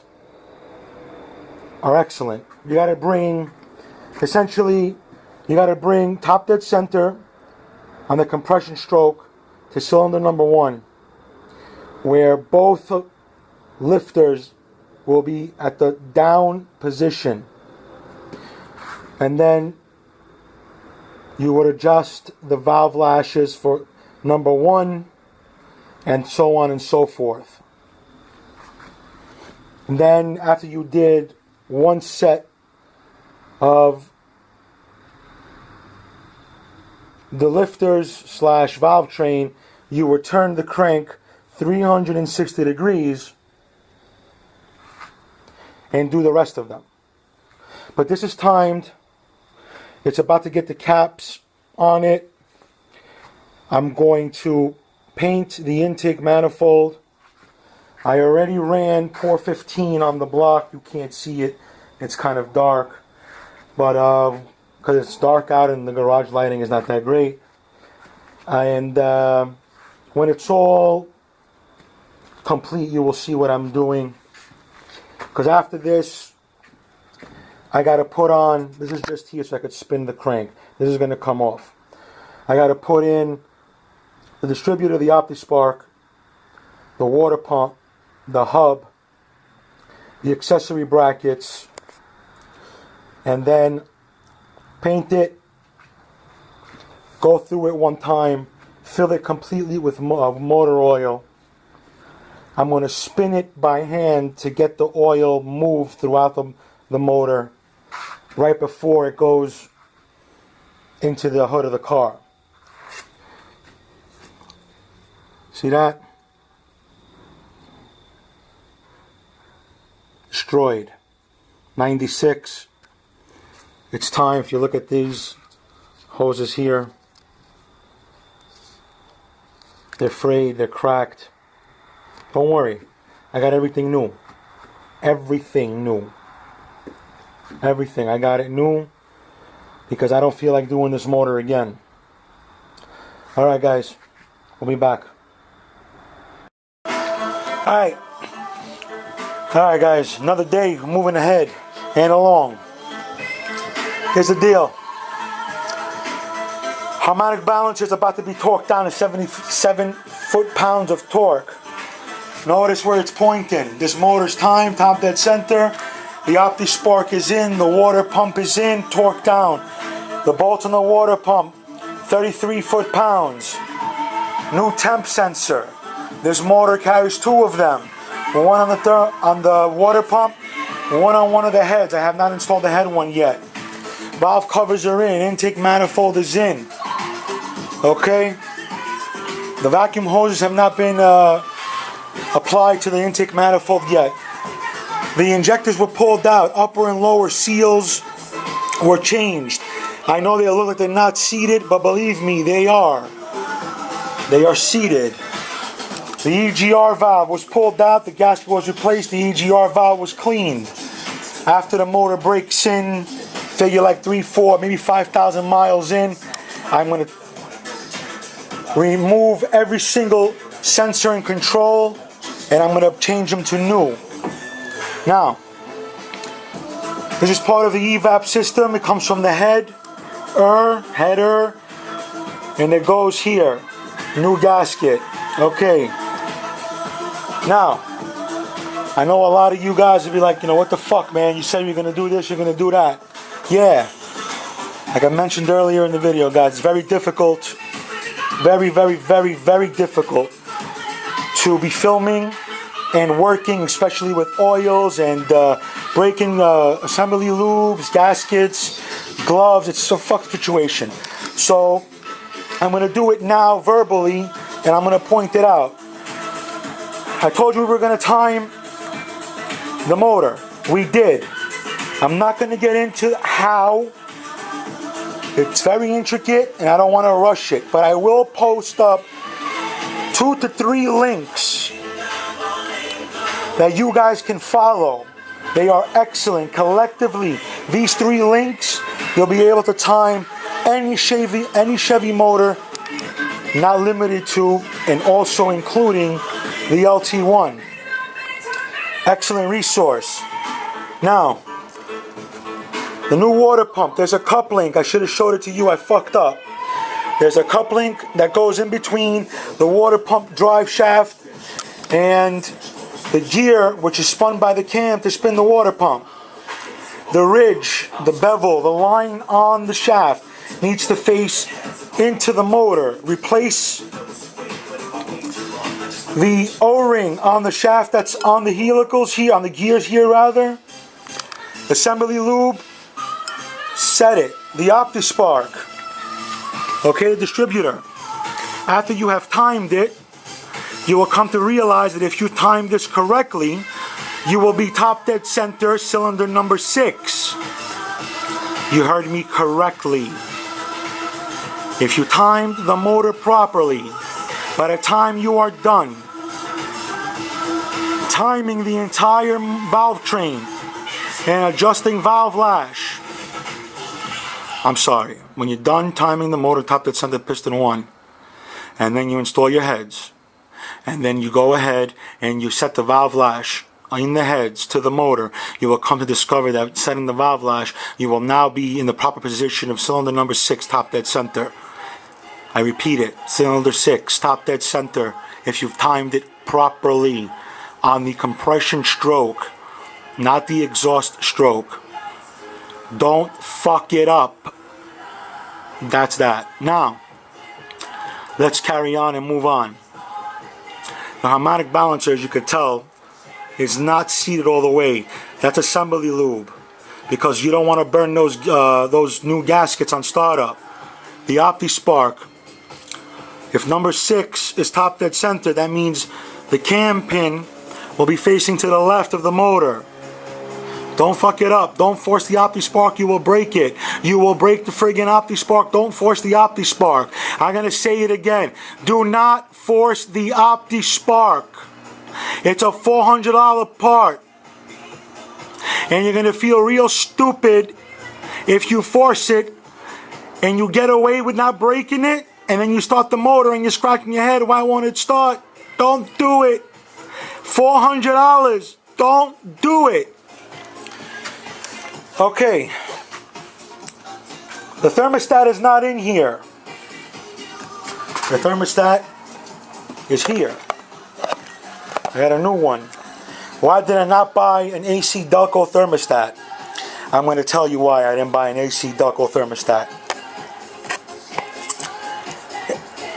AC Delco, unfortunately for you, this is a better thermostat. Period. I've tested it with a pot and boiling water. Also, these boys right here, for you guys who are building big torque and horse number powers from these LT1s, they make them where they fail safe, meaning they will fail in the open position, thus allowing the refrigerant, the antifreeze, to continue circulating in the block. When your engine's not reaching up to temperature, don't think it's because you're super efficient and you're the man. It's because your thermostat failed in a safe position. This is not a fail-safe thermostat. I didn't use it in this motor because I want it to fail in the closed position. I used the fail-safe one in my Camaro, because that's aluminum head. This is an iron head. And I'm not going to get into it, guys. Everybody has their ways and quirks and opinions. Mine, I want it to fail in the closed position because I want to see it overheating on a steel head motor. On an aluminum head motor, I want to see it fail in the open position because you don't want to warp those fucking aluminum heads. Now you have my reasoning for doing it. This I will put in when the motor is sitting in the engine bay, because you want to put as much antifreeze in the system as possible. A good way, remove the housing, pour it in. Let's move on. The harmonic balancer. Here's the deal. I'm going to tell you one time and I ain't going to tell you again.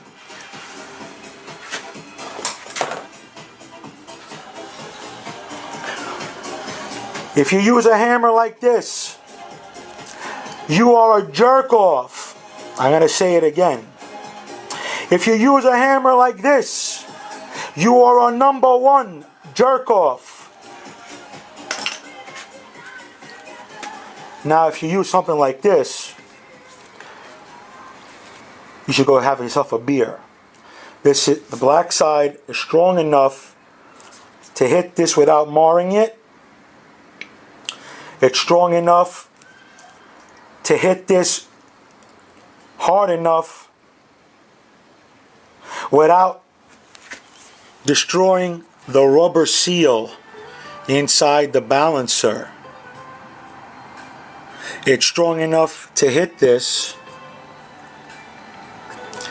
without bending or marring. Guys, it's important.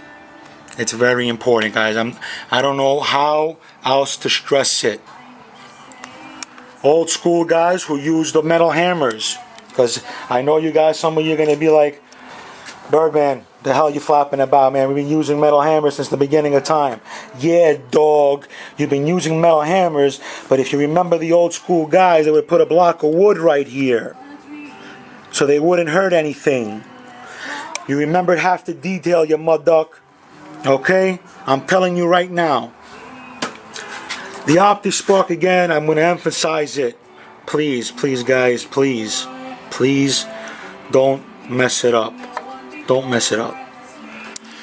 Verify your work visually. Aesthetics are important because aesthetics means you were clean. This way, if you have a leak or a problem, you're able to very easily pinpoint it. Okay? Now you're hearing my Love Potion music in the background. I'm preparing for a wedding over here. Alright guys, now, new gasket for the throttle body. Okay.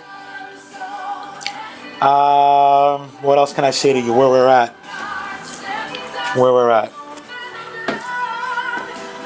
I replaced the oil pressure safety switch. There's the old one. Does it work? Yeah, it works. Am I risking it? No. I just put a whole fuckload of money into this motor. Change it. Change it. It's a $13 part made by AC Delco. Change it. The banjo bolts for the crossover tube. They need new two each. So you need 4 special crush washers. They look like this. I don't have them in my possession. I had them. I don't know where the hell they are. I gotta go buy new ones. That's it, guys. That's it for now. We'll be back as we progress. Alright, guys. Here's the deal. I missed filming. I was so caught in the moment of just moving because, you know, it's been open for a while. I gotta spin this motor. So, it's not timed in yet. But the intake manifold is in and torqued down. First pass, go by hand. Say like 100 inch pounds. Final spec, 35 foot-pounds on the intake manifold. Notice right there, there's RTV. Right, there's no gasket in that part of the motor. GM never put one there. Actually, it was always RTV. Intake manifold gaskets, you could see them, they're in. Okay, and we're getting somewhere. It looks like a blob of shit up there, I know. But like I said earlier, don't you worry about all that. I know where everything goes. Okay, LT1.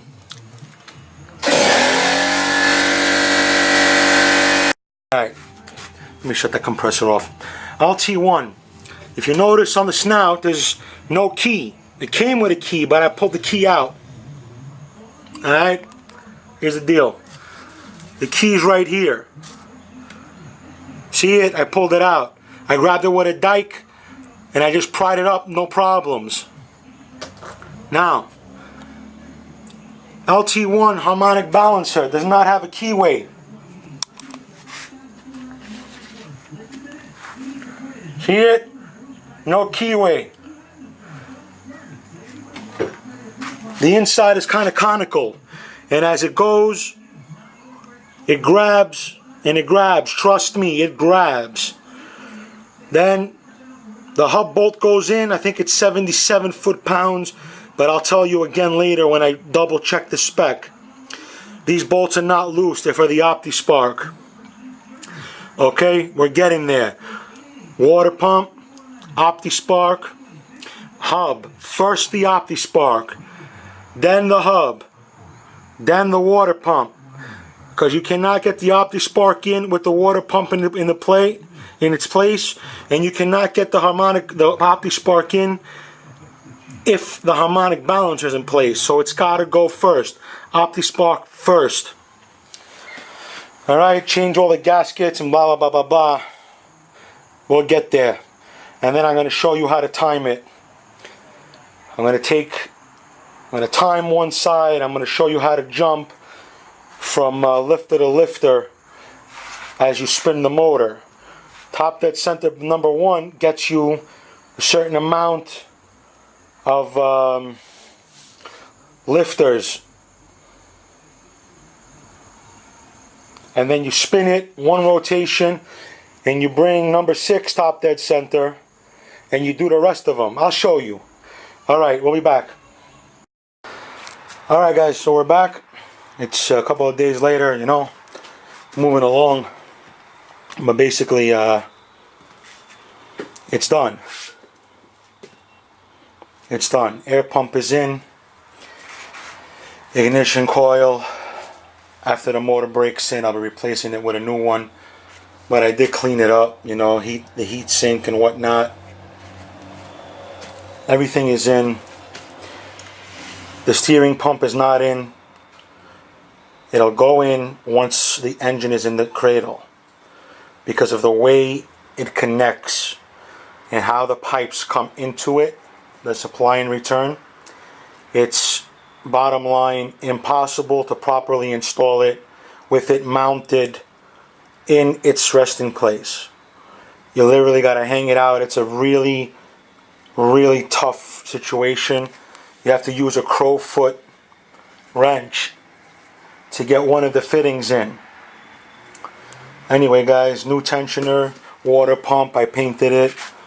Harmonic balancer's in, OptiSpark's in, throttle body. It's been cleaned, it's the original one. Eventually I will probably change it, but for now it'll have to do. The vacuum hoses you see are they're the stock ones, but then they will not be lasting. I bought all new vacuum hoses. I bought them in blue and in red. Exhaust manifolds are in. I located the hub bolts for the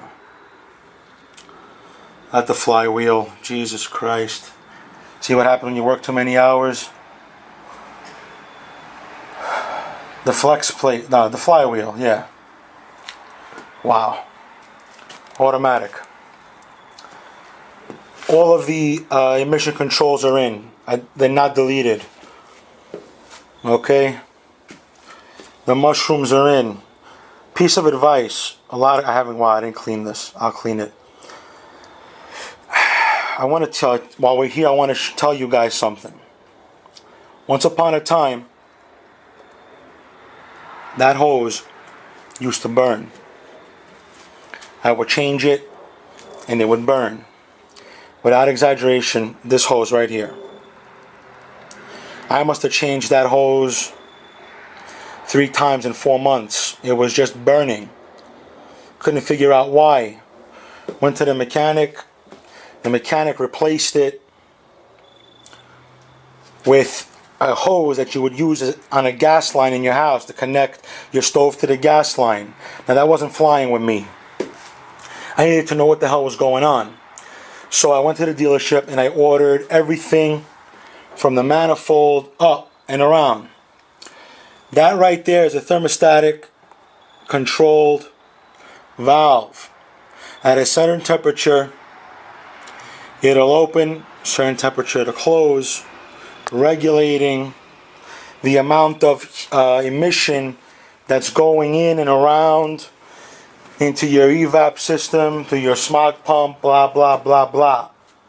I'm not going to get into the mechanics, guys, or the engineering. All I want you to know is that if you got a hose and you don't know why it's burning, change this. And when you change one, change the other on the other side. That is going to be a bitch bastard flare to break. I highly recommend you do it when it's hot. I am going to say it again. I recommend you do it when it's hot. And that you use a pipe wrench on the flare nut and an adjustable wrench on the holding nut. Hold back on this one. Use a pipe wrench where my thumb is.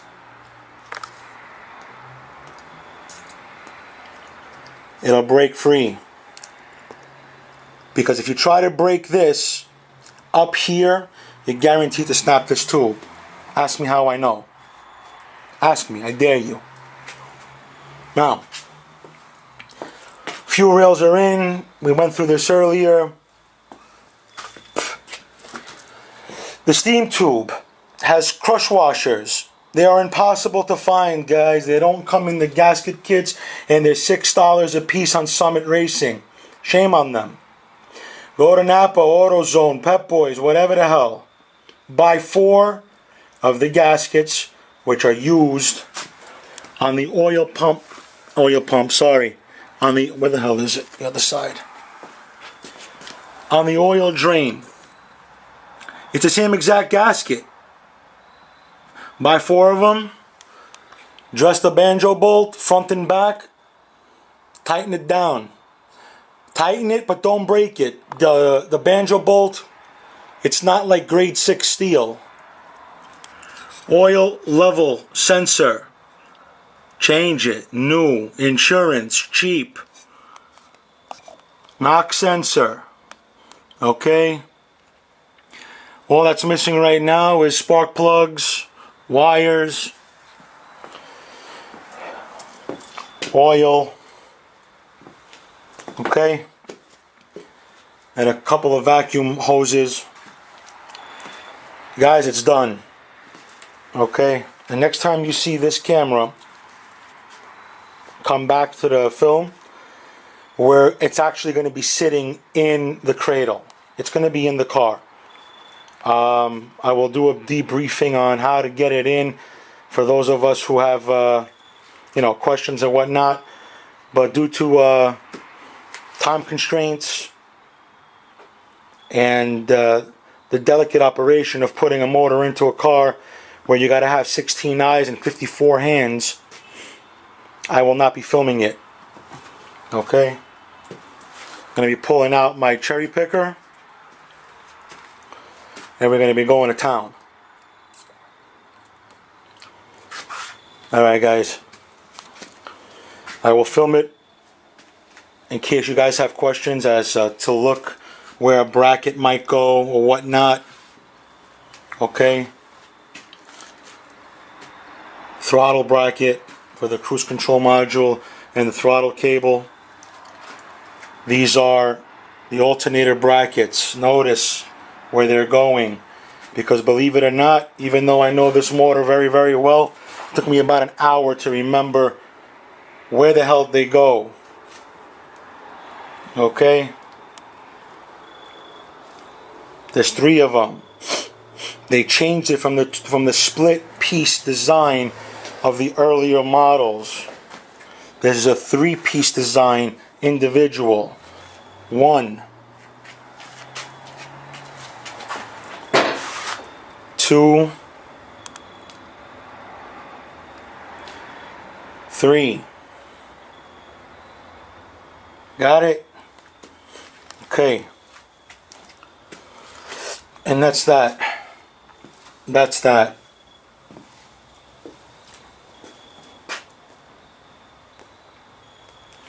Guys, a good assembly person, motor assembler, with no interruptions, everything in front of them, can probably have this entire motor assembled in a home garage in a good weekend, following every torque sequence, everything. Okay? Took me a little bit more than that.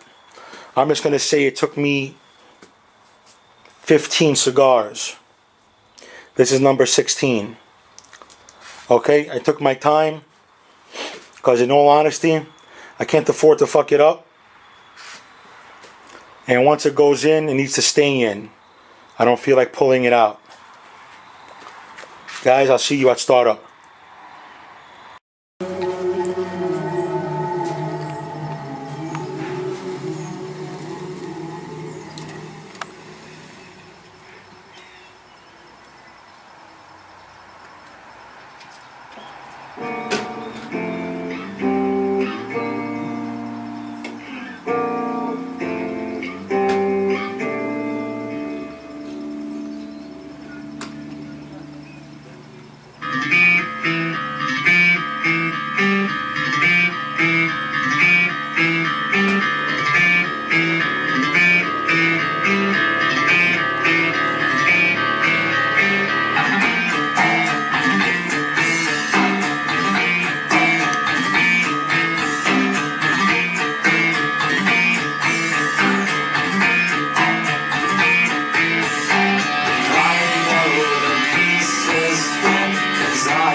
Alright guys, so we're back, and as I told you guys just before, it's a few days later. I got the motor inside the engine bay.